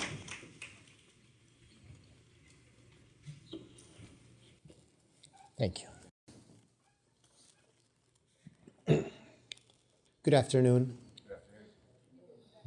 Peace be upon you all. Just a quick disclaimers. As a Palestinian from Bethlehem, I'm going to try my best to isolate my experience as a Palestinian and try to faithfully represent the opinion of the Muslims throughout the world. I'm going to try to ignore the emotions I used to have as a little kid when my grandma will tell me, "We're going to Al-Quds today." And I jump up and down of excitement because I know I'm going to get a toy at the end of the day from the streets of the old town of Jerusalem. I'm going to try to forget the smell of the spices and the cooked food in the old town of Jerusalem. I'm going to try to forget and put aside the beautiful sound of the adhan mixing with the rings of the bells of the church when you walk in the old towns of Jerusalem. I'm going to try my best not to talk as a Palestinian, but to talk as an American Muslim and try to represent or present to you what do Jerusalem means to Muslims when it comes in the houses of worship and when clergies and imams are talking about it. But I also like to present few points before we get to that, and hopefully all will be within the allocated time. As Muslims, we don't look at what's going on. Of course, we cannot ignore the fact that we're talking about Jerusalem at this time, right? It was clearly and nicely said by everybody that this is a sensitive time and a crucial time, and talking about Jerusalem could not be without having what's going on in our minds. As Muslims, we don't look at what's going on there as a religious war. We don't see it as a war between Muslims and Jews, or Christians and Muslims and Jews. We don't see it that way at all. So when we sit down together as faith groups to do some interfaith work, we're not telling each other, look, we like each other, there should be no war there. That's not what we're doing. Let's be clear about that. What we're trying to do is, just like we try to solve the problems of homelessness, just like we try to solve the problems of drugs, just like we try to solve the problems of climate change and poverty, when religion has nothing to do with it, we look at it that way. This is a political conflict where there is some injustice taking place, and we're trying to sit down as people of God to talk and see how can we do something about it and maybe contribute even a little bit to the solution and the savings of human sacred lives. That's a very important point that I would like to share with you from an Islamic perspective and the community's perspective. I've been criticized, to be honest to you, for participating in interfaith work when it comes at this time with the term faith washing. I don't know if you heard what that means. It means that people of faith get together and sing kumbaya and they forget about what's going on around the world and make it just, you know what, just put it under the carpet, put it under the rug and let's move on. I don't think that's what we're doing here. And I so much respect what the professors and the academians say and the clergy says, and I'm sure the leaders will say as well. We're not here to faith wash. We're not here to ignore a reality or a problem that's happening. We're just here to support each other, express that, listen, we're here in this together, we're humans, and we want to do something about it. I love the fact that Reverend Rebecca ended her beautiful sermon by saying shalom, salam, and she did not say peace. I don't know if you pay attention to that. One of the biggest mistakes that we do when we talk about peace in the Middle East, we always say shalom, salam, peace, as if shalom represents Judaism, salam represents Islam, and peace represents Christianity. As far as I remember, Jesus did not speak English. As far as I know, Jesus spoke Hebrew or Abrahamic. That was very accurate representation when she said salam, shalom. Perfect. Or we say peace, peace, peace, as American Muslims, American Jewish, and American Christian community. So that's another misconception that people have when they try to find a solution for the issue. So let me try in the remaining half of the time, I would say, 5 minutes to explain some of the things that it took me when I sat down in my mosque and I said, today we're going to start talking about the importance and the significance of Jerusalem to Muslims. It took me about 10 months. So hopefully we'll be able to cover some of that in the next 5 minutes. 5 minutes, yes. 3 points. According to Muslims, Dr. Qazwini mentioned very good points. But just to add some of the things that he did not mention. According to Muslims, we're going to look at Jerusalem from 3 angles: as a city, as a mosque, and as people of Jerusalem. As a city, we look at it as a very sacred city. And we as Muslims look at it as a place that belongs to all religions. Belongs to Muslims, Christians, and Jews. And we look at it as a place that each one of them deserve the right to worship in it freely. And that was the case for 1,500 years under the ruling of the Muslim Caliphate. The only exception that did not take place, it was under the Crusade ruling and in the current situation.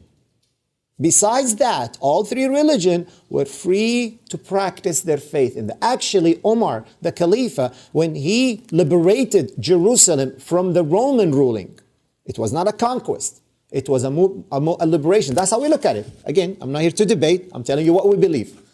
When he liberated it from the Roman ruling, the Arabs who lived in Jerusalem, the Christian Arab, came and told him, come and pray in the church. He said, I cannot pray in the church, not because it's not allowed, but I don't want it to become a practice for the Muslim after me so they can come and take it from you. They said, okay, let's have a treaty and agreement. One of the requirements or one of the requests that the Christian Arabs asked, that Jews are not allowed to come and pray here, he said, I cannot grant that.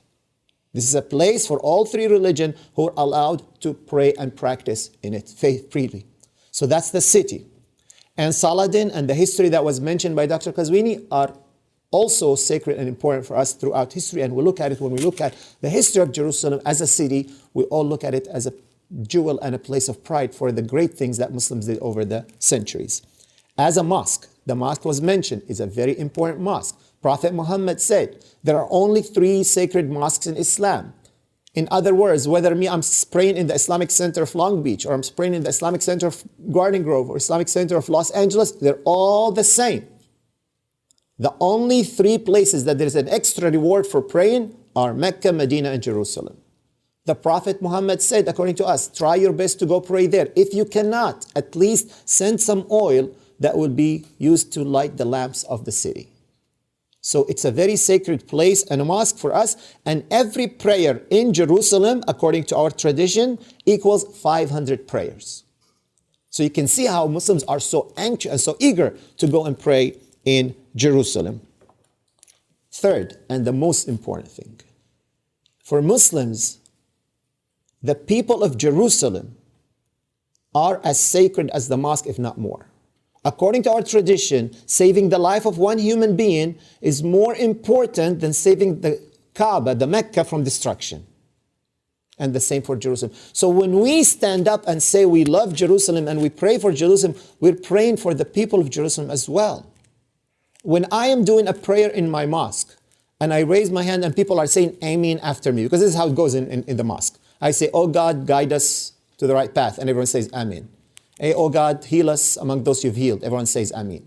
Oh God, protect us and bless us. Everyone says Ameen. When I say, oh God, protect the people of Jerusalem, the Ameen shakes the buildings of the mosque, the walls of the building.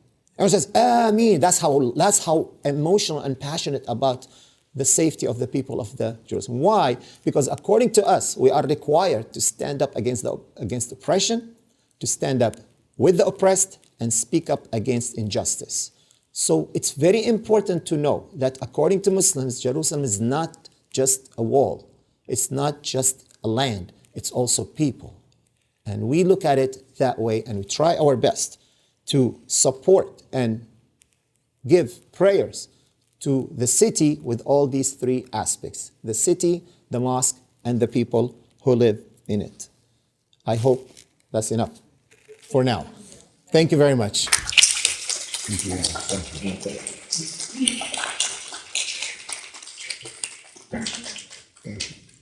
Thank you. Thank you very much. Do we have questions? On the sheet. You took the sheet.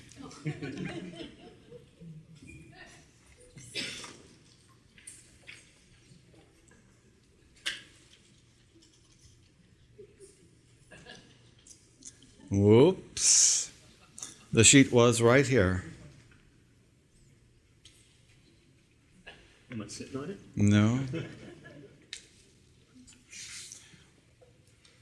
Michelle, do you have a? No, this is, well, let's see. Maybe this is my sheets. We'll do these. Yeah.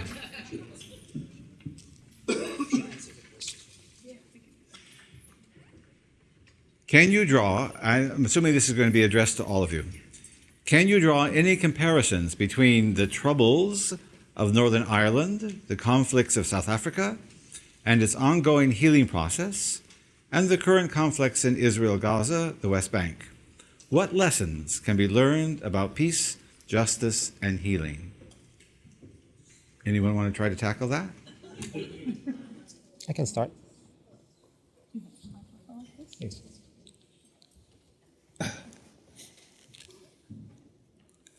In all stories of conflict, the resolution always came when we try to solve the core cause or the root of the problem, not the symptoms. As a doctor myself, I don't treat symptoms, I treat cause of the problem. And as long as we're trying to solve the cause of the symptoms by sending aids, oh, they're hungry, they're starving, let's send food. Oh, they're insecure, they're not insecure, let's send weapons. As long as we're trying to solve the symptoms, we're not going to reach anywhere. We need to solve the root cause of the problem. I said I'm not going to speak as a Palestinian, but let me speak as a Palestinian. Palestinians believe that genuinely, if the current leadership of the State of Israel and the people of the State of Israel come and say, you know, we're sorry for what happened for the past 75 years, and allow people to go back to their homes, and allow refugees to come back, and let's live together side by side in a democracy, and each one has the same equal rights. You get as much water as I get. You get as much right to vote as I get. You get as much food as I get. You get as much freedom to go pray in Jerusalem as much as I get. If we are able to reach that, as a Palestinian, I believe that this will solve the problem. Many people say it's complicated. No, it's not. It is very, very simple solution, and it could be done if there is a will. I just have two random thoughts. One about Northern Ireland. It was kind of an aha for me to be told that really the troubles in Northern Ireland, and I lived in the UK during that time, were not really about religion. You know, even though it was between Catholics and Protestants, I'm sure there was some of it, but it was about something else. Not sure what conclusions I'm going to draw from that, except for the fact that religion is sometimes the cause and not always the solution of the problem. In South Africa, the two things that pop into my mind are that both Botha and Bozak were not just Christians, but they were Calvinists. And their faith was so close together, and yet their politics were so at odds.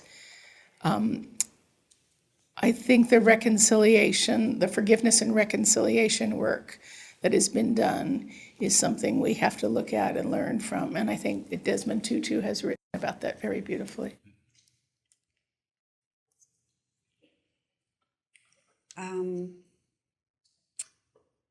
I do think that there is a difference when we talk about Northern Ireland. I don't know so much about it, but I do think that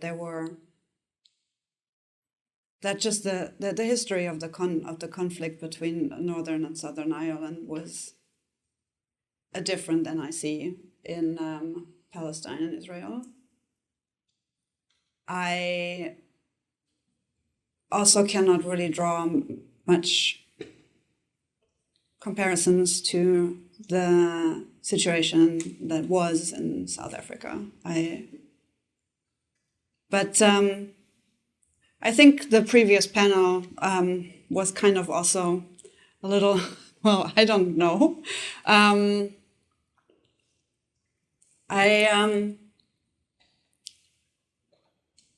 think I want to hope that it were that easy, and believe that if there's a will, then things can be done. And I think this is something to hold on to, but I don't really know how easy it is.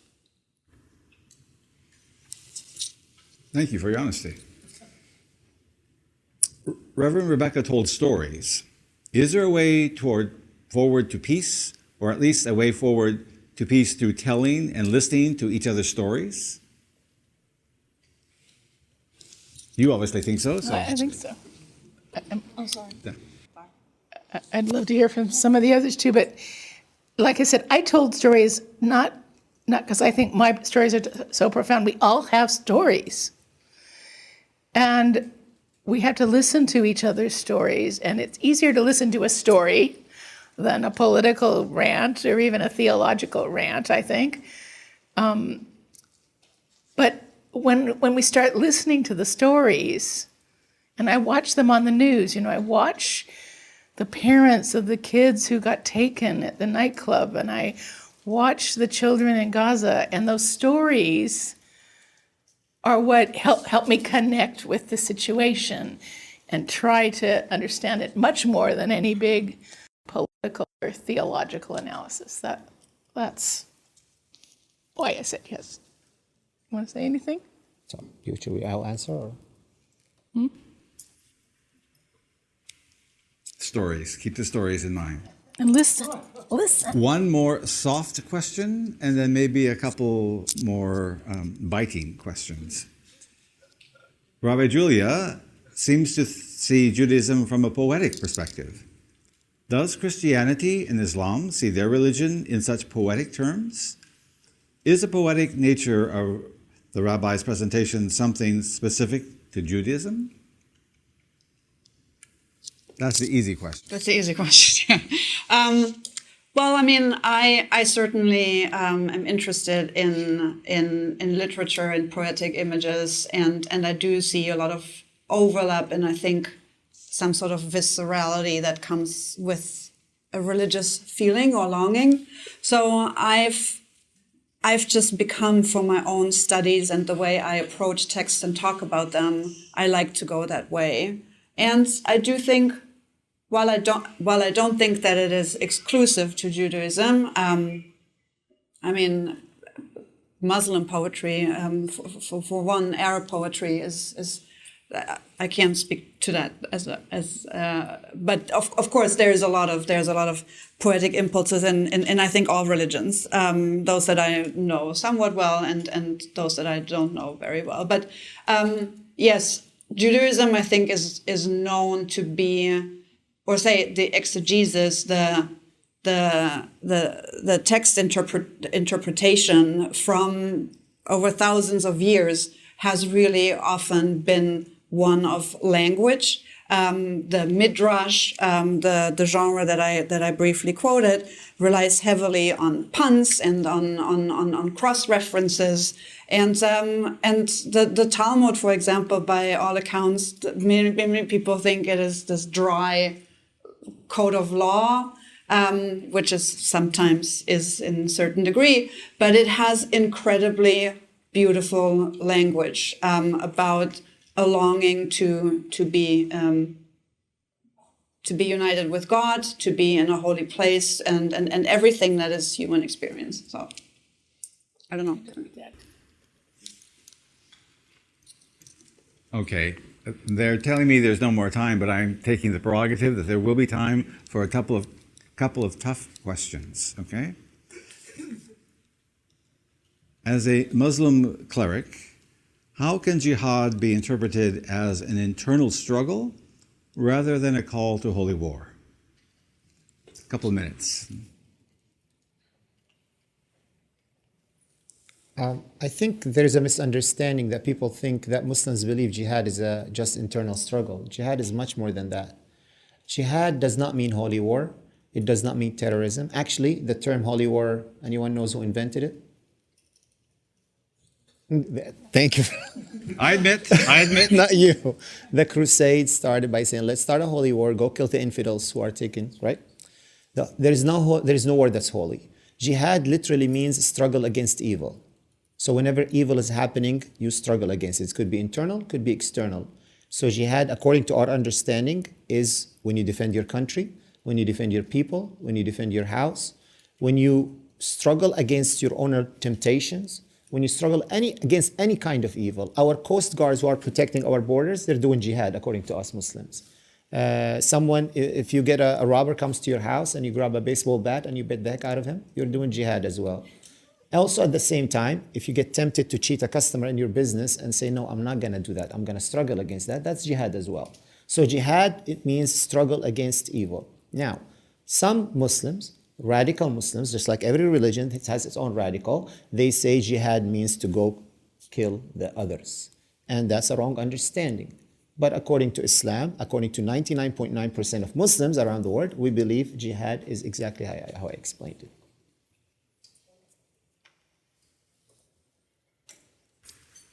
And then to humor Sima, this will be the last question, at least for now. As religious leaders, what should happen after there is a ceasefire in Gaza?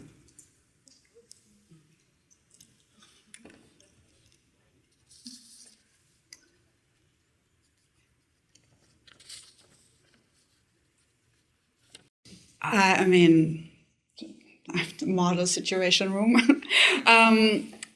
What should happen? I don't know what politically can be done, should be done.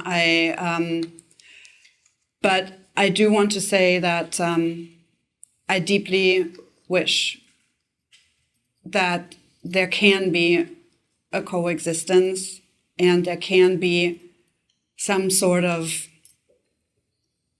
redemption in the term of, may it just be an apology that leads obviously to actions from both sides, from everyone involved. I love the as I said, I relate to places a lot, and thinking about what is going on in Gaza, seeing rockets glare over the cupola of the Dome of the Rock, it's all very upsetting, and it's just painful. And I just, after a ceasefire, I just wish that some of that pain can be mitigated, but I don't know how politically. I can't say what I think should happen. I can say what I wish would happen, or I hope would happen. And I do hope there could be two things that come to my mind. One, real peace talks with the stakeholders sitting at the table, listening to each other, talking to each other, and trying to find a road map, or whatever you want to call it, forward. And I also thinking about Desmond Tutu. There probably does need to be some forgiveness and reconciliation and those kind of tribunals that happened in South Africa, something like that. That would be what I would like to see.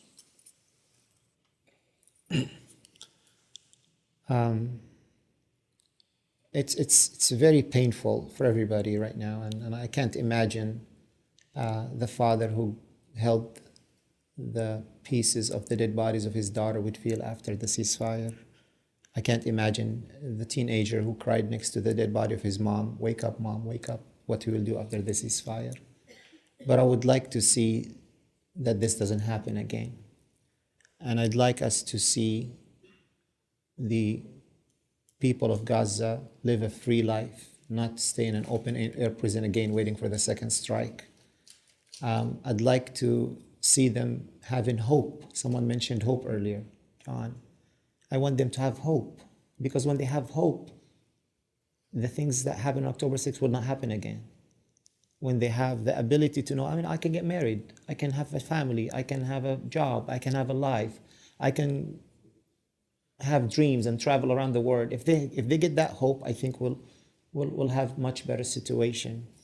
As for us here living in Southern California, beautiful sunny Southern California, we worked so hard to push for ceasefire. We talked to our elected officials, we talked to our city councils, we talked to our representatives. We should not stop talking to them. We should keep going and talking to them about, we should not see this happening again. We should not be seeing people dying from starvation in the 21st century. We should not be seeing that again. So we have a lot to do. Let's not feel content and redeemed that, you know what, I went and attended a symposium about Jerusalem, that's all what I have to do. No, let us keep going. Hopefully this will be a launch pad, just like the rock in Jerusalem, to the skies of activism and trying our best to talk to people and promote peace in that part of the world. Thank you. Please join me in thanking our religious leaders.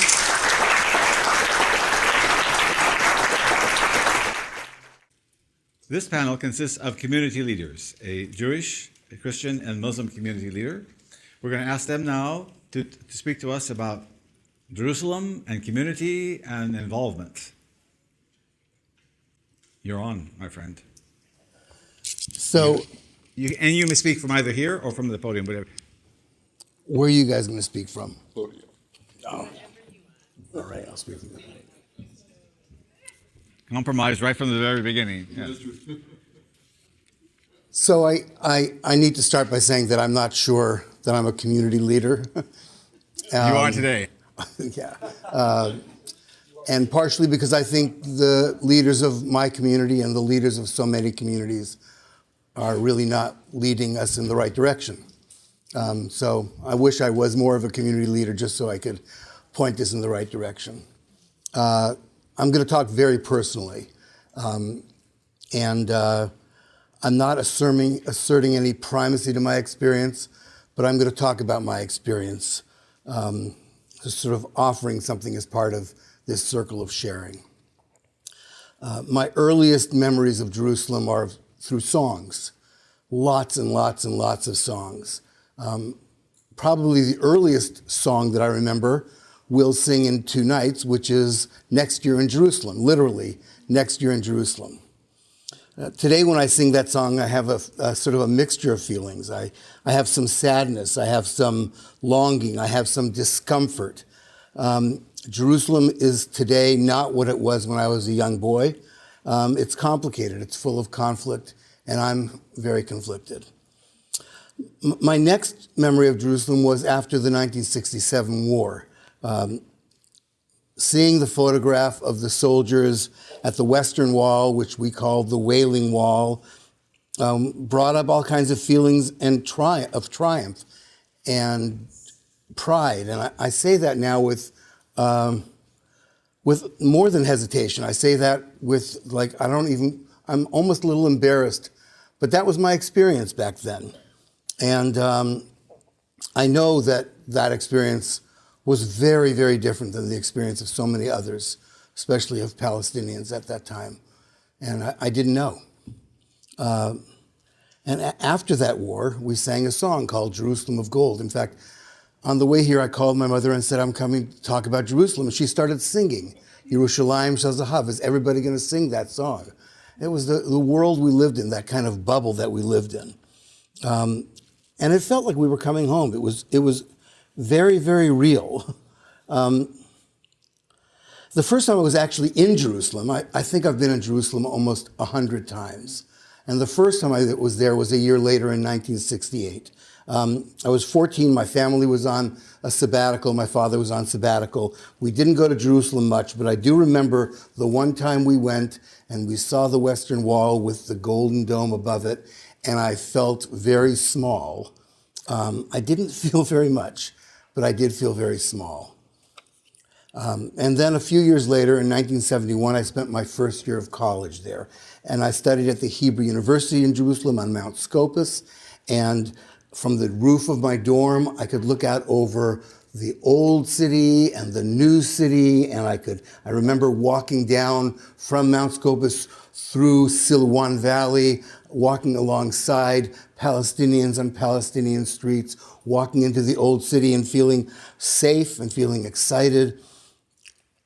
It was an adventure. It was my first year of college. You know, I grew into myself as a young man. I had this intense excitement of being away from home by going home. And it was, it was just amazing. I was surrounded by these beautiful hills and these stone houses, and Yom Kippur was full of Jews and no cars. And it was just like, I was just happy and peaceful.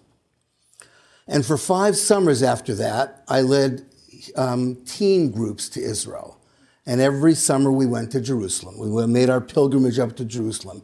And we sang Hebrew songs on Friday nights.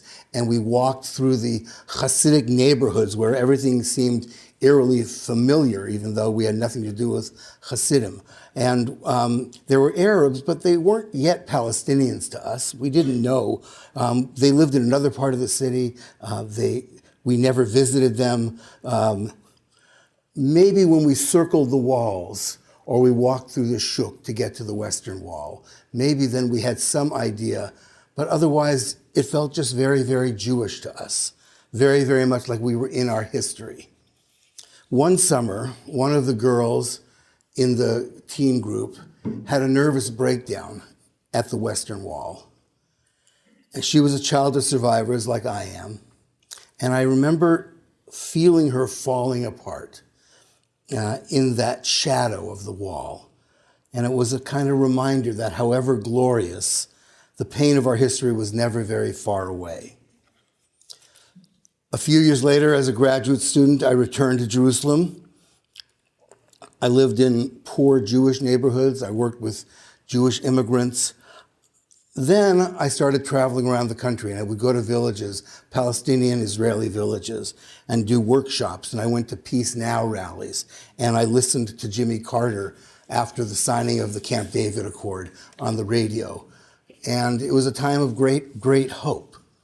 And one of my most vivid memories of that year was driving through Jerusalem at night, late at night, driving around the old city, listening to While My Guitar Gently Weeps, with the volume as high up as I could. And I felt like I was flying through the holy city. And then I remember going the next day or a few days later to the old city and playing backgammon with old Palestinian men. And it was like the most natural thing in the world to do. I was still very naive. I was very political, but I was still very naive. Maybe a little less naive than I had been a few years earlier. That was the last time, that year, the last time that I was in Jerusalem as a resident or as a tourist. Because after that, I started working in organizations that brought me to Jerusalem. I ran a progressive foundation for social change. I worked for Peace Now. I worked to get support for the Oslo Accords. And I was there in very exciting times, and I was there in very scary times. The first Intifada in the late 80s, the Gulf War in the early 90s, the second Intifada at the beginning of this century. War and peace seemed to alternate like night and day. On one evening in Jerusalem in 1991, Peace Now and the leaders of the Palestinian National Movement, because the PLO was still outlawed at the time, held an action, a Hands Around Jerusalem. 5,000 of us, and there were Palestinian flags and rubber bullets by the Israeli police. But more than anything else, there was a sense of hope and solidarity. And I get very sad when I think about that moment, but it still gives me a little bit of hope. Another time, 1995, just a few years later, I went to Jerusalem for the funeral of Yitzhak Rabin. And it was maybe one of the saddest moments of my life. There was some hope because Bill Clinton spoke, and Hosni Mubarak spoke, and King Hussein spoke. And even a few days later, Yasser Arafat went to Leah Rabin's house for Shiva. So there was a little bit of hope, but little did I know how little hope there was going to be. Jerusalem had become mostly a political place to me. I would go there to meet with Knesset members and analysts, some of whom knew what they were talking about, some of whom had no idea what they were talking about. But the city started to sour for me. After the first Intifada, it felt less safe to me. And ultra-Orthodox Jews were taking over the city. And I resented them, not only for taking over the city, but for taking over Judaism. And Jerusalem just didn't seem like home anymore. And I remember one Friday evening as the Sabbath was beginning, and a couple of my friends said, let's go down to the wall and pray Friday night. So I said, okay, I'll go down, but I'll stand at the plaza in front of it. I didn't go. I don't pray in synagogues where there's a mechitza, where women and men are separated, are compelled to pray separately. So I said, I'm not going to go to. And they said, well, wait, it's the holiest place in all of Judaism. You should go. Make an exception. I said, no, that's exactly where you don't make an exception. You don't make an exception at the holiest place. That's where you have your principles. And I remember standing on the plaza, looking down at them, at the men praying on one side and the women praying on the other side, and feeling my religion slipping away in, of all places, Jerusalem. So fast forward to last week. I hadn't been to Israel in over 2 years, so it was a long time for me to have been away. I went to be with my friends and to be with others and to understand what was happening there. And I spent a lot of time in Jerusalem, although I have to admit all of it were in neighborhoods that were either not religious or very left-wing. But I loved it. I loved walking through the neighborhoods. I loved driving through the winding roads. I loved it. It was like Jerusalem came back to me. And then on Saturday night, last Saturday night, driving back from Tel Aviv from the demonstration against Netanyahu, the missiles started flying.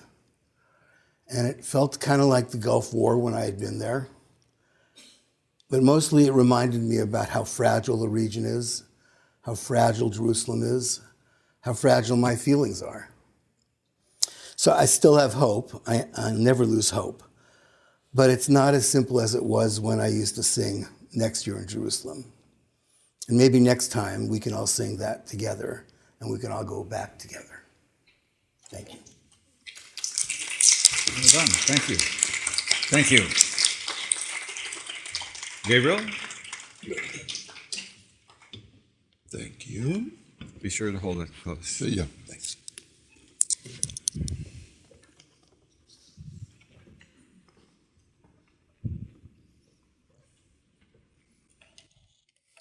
I take my glasses off so I can see. My name is Gabriel Meyer. I'm, as a foreign correspondent for the National Catholic Register and for several Italian news outlets, I was stationed in Jerusalem throughout the 1980s. And then I was sent off to a peaceful assignment in a place called Yugoslavia. I didn't get out of there until 1997. Before my work as a journalist, I lived in the Muslim quarter of the old city as a recruiter for a pediatric clinic, the fabled Spafford Children's Center between Herod's Gate and Damascus Gate, right on the wall, that provided key medical and most importantly social work services in a neighborhood that underserved does not describe the situation in especially the Harta Sadia where I was living and working. I've returned for substantial periods to the city since then, mainly researching my history of the Church of the Holy Sepulchre, awaiting publication. And my last visit to the city was in 2018.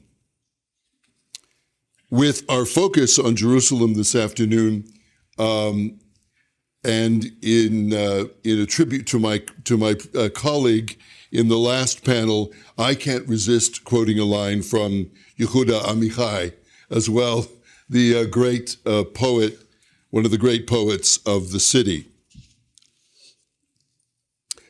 In Jerusalem, everyone remembers that he has forgotten something.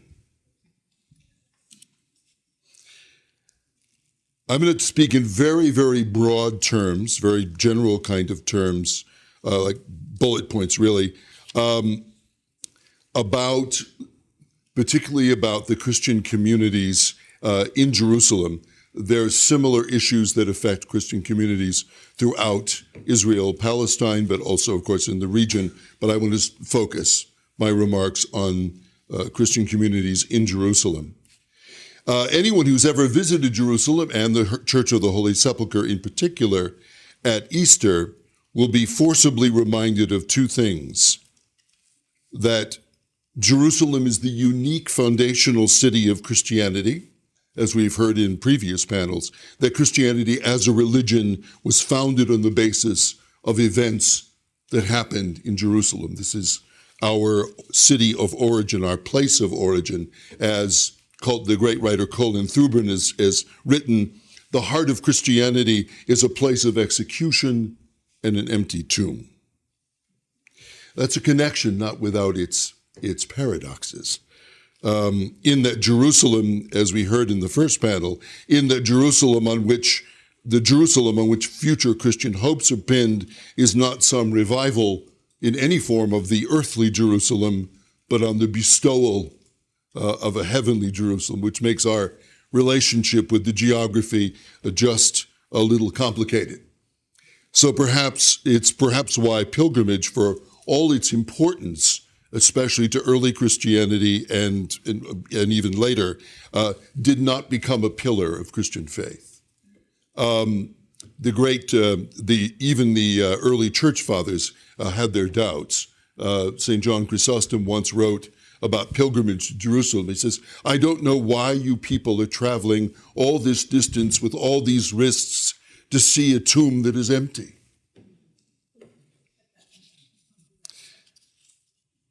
The second thing one cannot fail to notice about Jerusalem's Christians is that pilgrims and pilgrimage-related institutions aside, local Christian communities of Jerusalem are remnant communities, often of such small and vulnerable presences to be almost invisible to the outside world.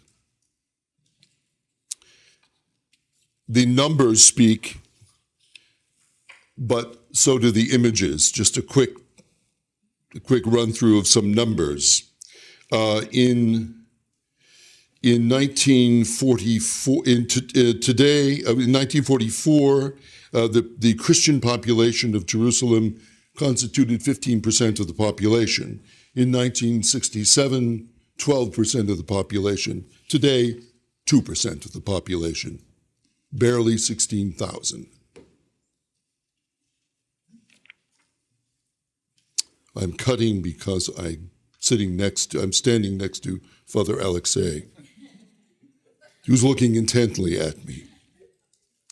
The decline of Christianity in the lands of its origin, lamented now for many decades, and a topic of anxiety among Christians worldwide since at least the 1960s, is both the central historical problem Christianity faces in the region, and I would argue a factor in the descent of the Middle East into extremism, ethnocentrism, and violence. And I'll speak just a little bit about that later. The decline does not have a single cause, as some writers tend to like to underline. There's not a single cause. It has a very complex history.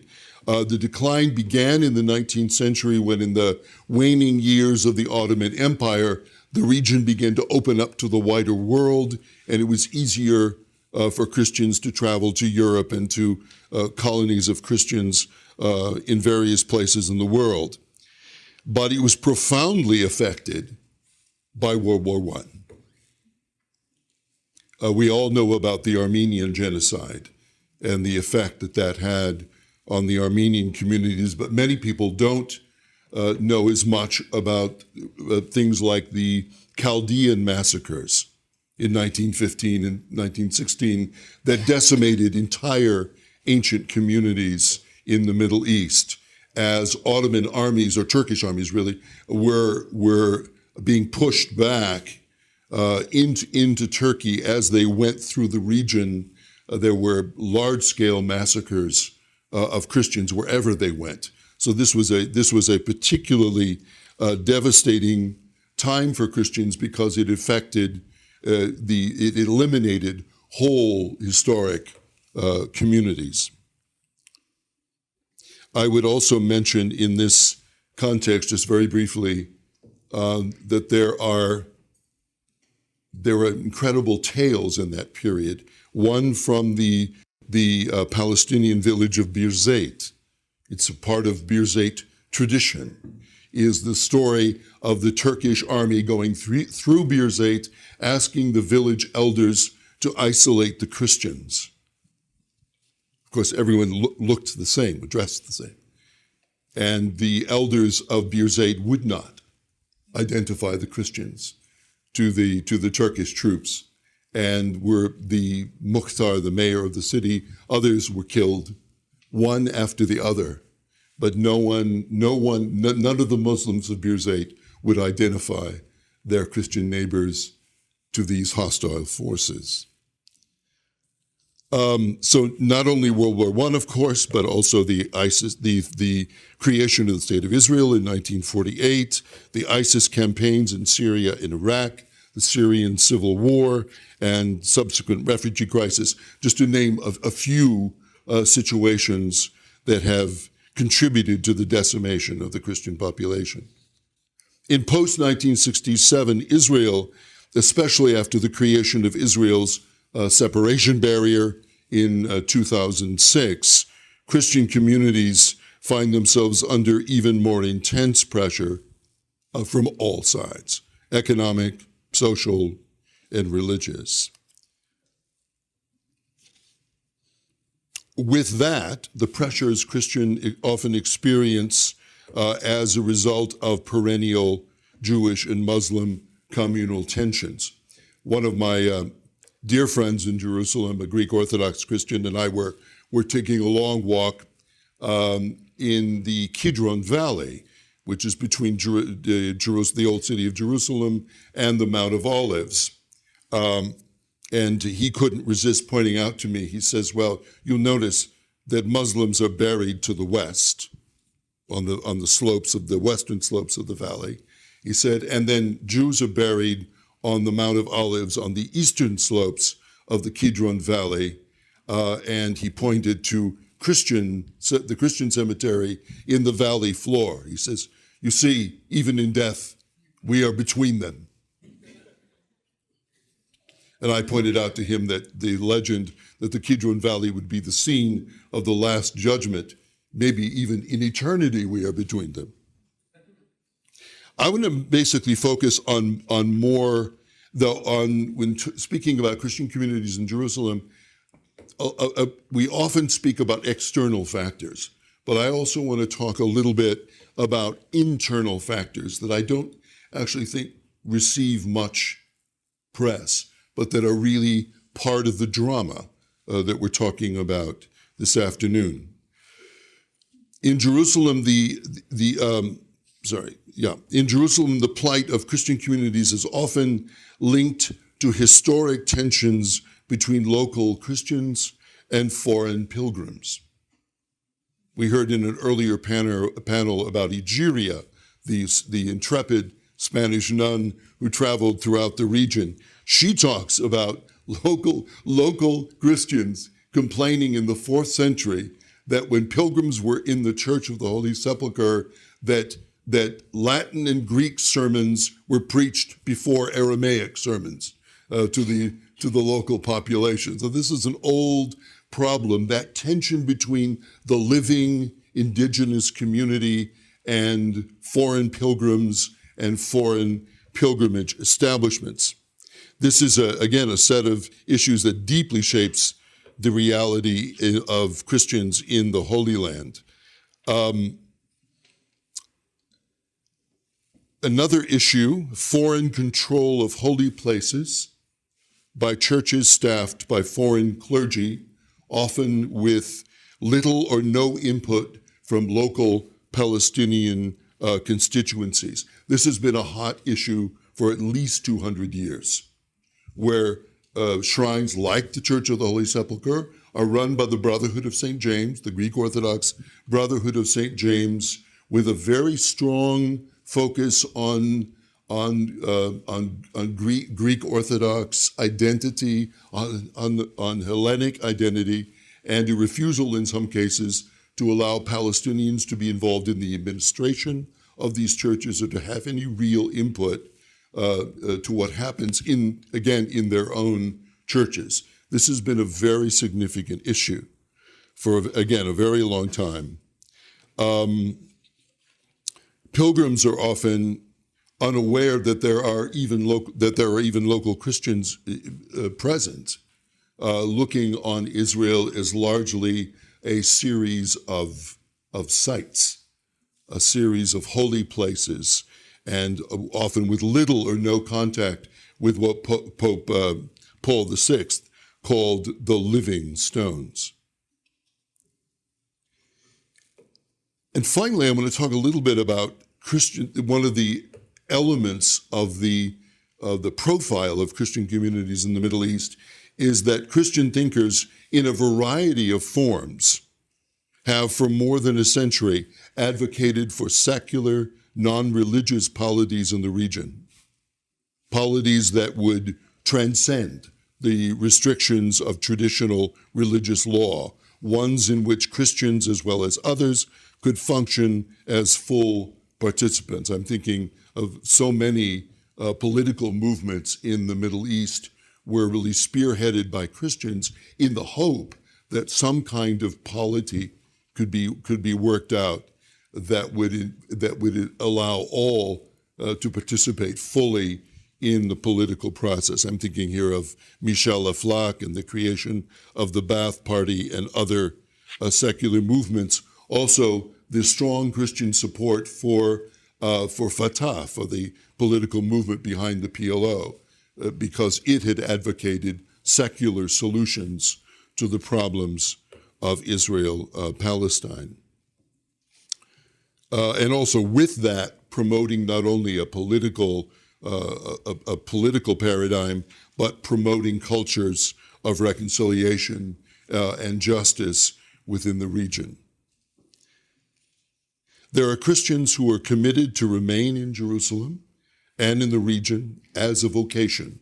This is one of the things, very much a part of the spirituality that Christians understand who live in the region with all of its difficulties, that they have a vocation to be a witness to Christianity and to its roots in the Holy Land.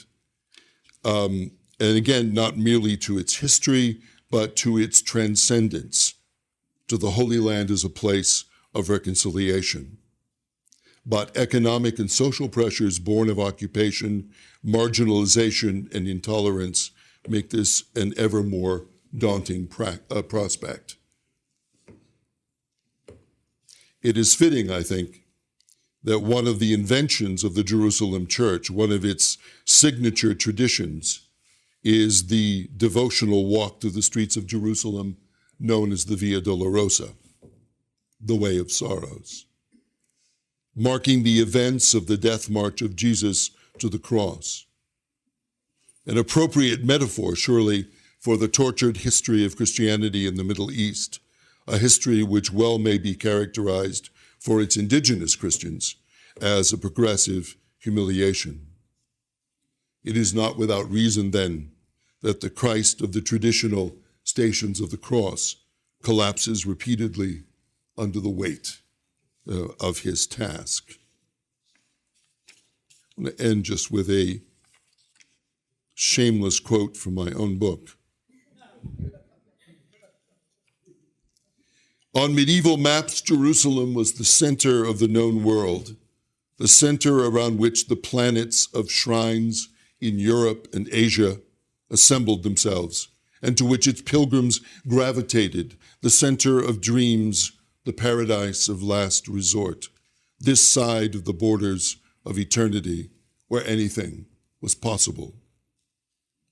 But as always pitched on the roof of paradox, Jerusalem, for Christianity, city of its foundation, it was built not in the first place on a promise of celestial bliss, but on the passion of Christ, on a brutal execution and an empty tomb. That tension between heavenly promise and earthly crucifixion has informed the fate of the living churches of the region, survivors of a millennium and a half of brittle triumphs and durable defeats, to which modernity and modernity's wars have been merciless, but which are still alive to guard the holy fire of the heritage of Christianity's vibrant, if contentious, youth. Thank you. Thank you. Thank you, David. And last but certainly not least, Aziza. Thank you. I think you need this as well. Sounds good.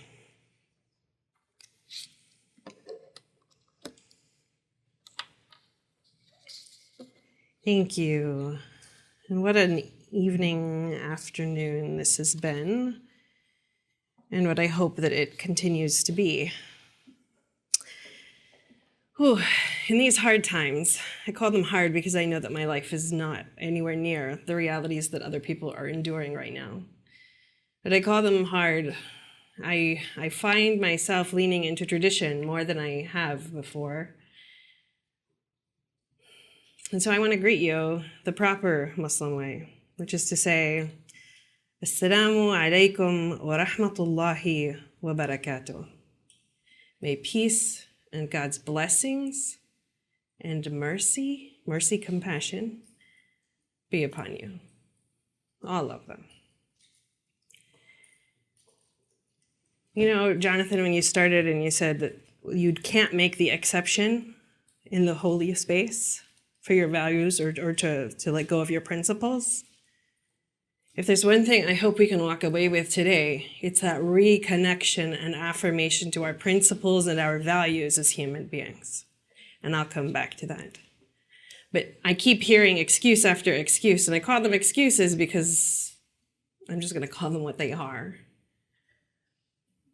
We say somebody has to do something for us to be good. Yeah, that's kind of not the way it works. We are good because we are called to our values as human beings who believe in the values that we have actually spoken. And I think all of us, just like King asked in his final book, Chaos or Community, who we are. Who are we in this moment? I am the daughter of a Palestinian man from this little tiny village called Litbab, which is kind of outside of Jerusalem. It's in the Latrun area. It's by a place called Nevi Shalom, Wahid Salam, the Oasis of Peace. When you look over it, it actually means the land of many domes because there's little tiny hills all around. It almost has this, I don't know, like this mystical mist that kind of is around it, or at least it did in the morning when I saw it in the fall of 2012, sorry, it was actually just 2 years ago when I went with my brother to go back. Because the way I have known Jerusalem, and my mother is very important. My mother is from the Midwest, and she is Midwestern and Episcopalian. And I lived in Jordan. That's where I grew up, in Amman. These two parents of mine who decided to raise us as Muslim children. And Jerusalem was the place where my cousins who lived in the United States, who are from my dad's side, came back to Jordan, and where I thought that they were crazy because that's the place they would go and visit, because in Jordan, as people who live there, I know Dr. Subha actually went when he was young. We didn't. Because it was further away than America was, which is where I would come and spend my summers. But Jerusalem is the place where these cousins of mine would come, and they would always come back with these stories about Litbab, but about Jerusalem. Before they started anything, they'd always talk about how they were strip searched at the border and what that experience was like. And I always be like, why would you put yourself through that? But that was just what you did in order to get there. It was just what you did. And then I think of my friend whose family goes 700 years, literally. She traces her lineage back to Jerusalem. And her mom was from Nablus, and her family's history goes even further back than the 700 years that her dad does in Jerusalem. And when they would go back and forth from Amman, because she would visiting extended family and go back, again, the stories of when she was young, when she was 3 years old, it's one of her first and her earliest memories.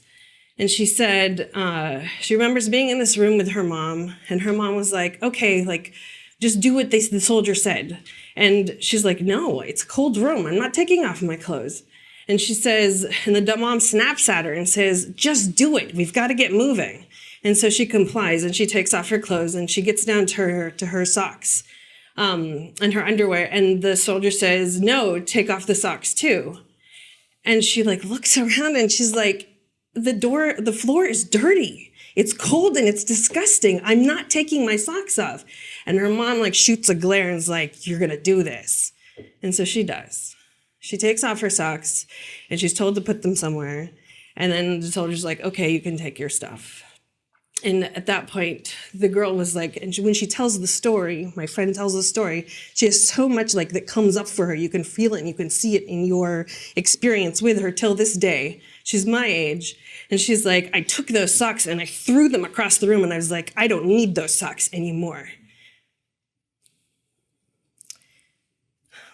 That's the energy that I know and that I remember. I think of Jerusalem the first time I went in 2005 with my siblings because my sister said, Khalas, let's go. And we went. And I remember my uncle, because he used to work for the United Nations, he would be going back and forth all the time. And he would talk about Jerusalem as this place that was so holy that you could feel the holiness as you walk through the city. And so in 2005, I'm there with there's 4 of us siblings, and we're walking through Jerusalem streets, the beautiful cobblestone uneven streets. And I remember feeling like, okay, where's the holiness? And I felt nothing. Nothing. I walked into the Dome of the Rock, the one where the rock, right, and the ascension into heaven. And I remember going down and put my hand on the rock and I started to feel this energy and I just started crying. I don't know where the energy came from, but I cried and I cried and I cried. And with time, I realized it's not that I wasn't feeling, it's that I was so angry at anyone who just prescribed holiness to hurting another human being in the name of holiness that I couldn't feel anything. I actually became my anger and I was living with it. It became a barrier to my own ability to connect with anything or anyone, but especially this special city. And finally, in the fall of 1.5 years ago, I went back to Jerusalem. And this time, I was at the top of the Dome of the Rock, and my cousins had said, listen, Aziza, it's not just important that you pray in the mosques, because there's the 2 mosques that we heard about earlier, but it's just pray outside in the plaza area. The whole area is holy. And so that's what I did. I prayed outside, and I felt the breeze dance around me. And it's not something I could ever describe to you. But I know that I felt something different. I felt something that felt possible, that we could not only connect back to our faith traditions in love and in connection to the holy, but that we could also create that space of belonging for others around us. And it's different, like when you were talking about belonging, Dr. Sabah, and like Jonathan, when you were talking about next year in Jerusalem, I remember, so I know I didn't mention this earlier, but I lead a Muslim Jewish organization. And the whole idea is that we need to be able to bridge the divides that threaten our democracy's well-being. And we need to do it through having hard conversations like the first panel started. But I remember being in more than one synagogue because people were incredibly generous during the high holidays. And they would say, next year in Jerusalem. And the first time I heard it, I shook with, I don't know, but it hit me at the core. And it made me so deeply sad somehow. It's like, this actually means so much to these people and all these different people that I was visiting. And so knowing something that other people have also belonging to a place and actually feeling it are 2 separate things. And the way we get out of those things is by actually showing up to them over and over and over again and finding a way together. And so as you walk forward in the days ahead, I hope you get out of your head and do a little bit more connecting back to your heart, connecting back to the essence of the traditions that we've ascribed to, that we follow, that we talk about, and that it's all of it. It's not just the beautiful stories, it's not just the hard stories, it's all of them. Because as we are coming back to what I mentioned earlier about our values, like I've heard this many times, because when I've told the story about how in Islam we believe that God breathes of God's own breath into the human, and that means that God's divine breath is in every single one of us. And when I have said that, my friends from other traditions say, that sounds very familiar. And so if we truly do believe that God's breath is in every single one of us, What does that mean for our actions and the way we start behaving and acting with one another? Peace isn't it's not just a concept that we talk about in our scriptures. It's something that we actually have to live with step by step and day by day. And I know that sometimes we talk about high ways of doing things, but the piece that I see that keeps missing over and over again is listening. I think sometimes we say that we believe in it, but being quiet doesn't mean that we're listening. And if we really lean into it, there's something incredible that can happen. It's hard still. These days, it's especially hard. I'd like to ask you to listen to 3 podcasts today. Maybe not today, over the course of the next week. One is called The Hidden Brain, and it says, "Are you listening?" It's fairly recent. But what they show is like through one science study after the next, there's something that happens when we get triggered. So when we get triggered as human beings, we might believe that we are, arguing, and we're arguing in the best possible way, and we're calling towards the thing that we care about in the best possible way, but something else happens. Our minds start to narrow in such a way that it almost becomes impossible for us to come across as thoughtful respondents. And it takes an enormous amount of willpower to be grounded in the way that we are reflecting back to one another so that we can actually reach the goal that we want, which is to get the other person to hear what it is that we want them to see. But it takes an enormous amount of will to be able to get to that point. And really, it's a discipline. The second podcast, actually both of them come from, The Daily, it's based on the New York Times. You can find both of these. But connecting to what was said earlier about power of storytelling, I think it doesn't just connect to storytelling. I think we actually have to listen to the hardest stories to hear. Because I see plenty of people consuming a lot of media. But it's clear that we're not also seeing other pieces of the stories that we actually need to also be listening to. And so one of those stories is called, sorry, I can't read my handwriting. So it's on the Daily, and it's delivery and the growing threat of famine in Gaza. And it talks about Ghada, who towards the end of this series, end of this podcast episode, and she's Gaza's first solar scientist, and she's actually amassed a number of awards that have actually come with some financial awards as well. And towards the beginning of October, after everything it was clear that they needed to take care of or to buy food because they were really worried. She literally took all of her award money and she bought food and she put it in the house. She has 8 of them, siblings, and 2 parents. And so she really stocked the entire house with food so that they could make it through, because this is Gaza's 5th experience with something like this, though not to this magnitude. And so what Ghada did was the person who was interviewing her said, so then what happened? And she said that they tried to stay, they lived in northern Gaza, and they tried to stay for as long as they possibly could. And then eventually some soldiers came, literally the violence was at their doorstep, and the soldiers forced them out of their house. They had to leave, and since then they have moved 12 different times. So the soldiers set up in their house and for 2 weeks, and then so they had moved down to southern Gaza, and when they went to southern Gaza, then they realized that they actually weren't safe there as much either, and they started making their way up north so that way at least they could be close to their house. And then they eventually back to their house. It had been fully burned down and all the food was gone. And then the reporter asked her, she's like, well, how are you actually surviving? There's no food and supplies. And she said, we're taking feed from animals, anything that we can get, hay, whatever it is, and we grind it down into a paste to create bread. And yes, it makes our bellies ache and they hurt, but it's also the way that we're surviving. And I encourage you to listen to the entire episode. The second episode that I need you to listen to, and that we need, like as a society, we all have to listen to these, is Hamas. It's also the daily. Hamas took her and still has her husband. That's the title. Hamas took her and still has her husband.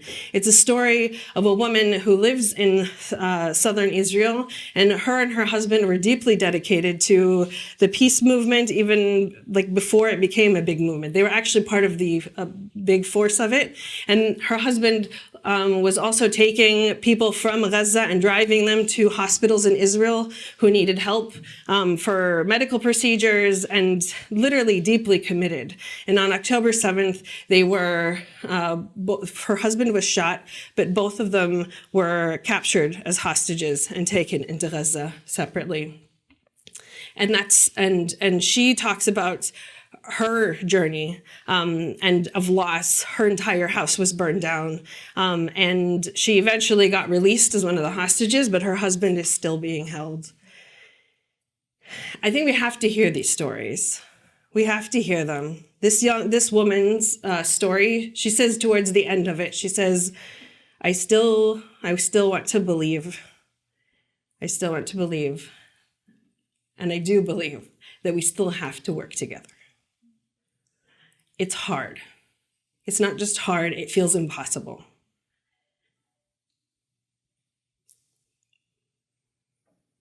But we can't stay stuck here. I look at people ask me, how was your Ramadan? Actually, Ramadan was important because I was at least doing everything that I was supposed to be doing. Eid came, and in our tradition, for Eid, it actually says, you must rejoice. And I remember all my family emphasizing this, and I was like, I can't. But I put one foot in front of the other because I have 2 young boys and my husband, and we went to Eid prayers. And the sermon came, and someone told a story, from the powerful story from the pulpit about a family, and a father literally holding his 5-year-old baby girl, Reem, and literally crying, soul of my soul, please come. And I just remember my tears falling and falling and falling. And later on that day, I showed up to the thing I needed to show up to, but I couldn't by the evening. I know the stuckness. I feel it, and I feel it's very real. But I also know that the only times I actually feel slivers of hope is when good people step up and they do something together. And I know that we can do more than one thing together. One, we actually need to listen to stories, not to hurt ourselves, but just to be real about what's going on around us. It's not enough to just share the stories. We've got to do something. I think the one sliver that I've actually really felt was all the GoFundMe campaigns that I've been donating to started to finally send some updates, and they said, so-and-so made it out of Gaza. And that gives me something. And I know that the work is hard, but we have to be able to step into it together. And I'll end with this. Social scientists have shown, by studying groups of people in conflict, that the danger isn't when we have too little empathy. That's actually not the problem. The problem is that when we have too much empathy for one group of people, that is when we justify awful and heinous things towards another. We can do better, and it's the people. Also, social scientists, the same study, show that the people who can start to relate to others and help bridge and connect and start to understand and are willing to sit with, yes, we both hold Jerusalem as dear. We both hold sanctity of life as dear. And it's time we actually act like it.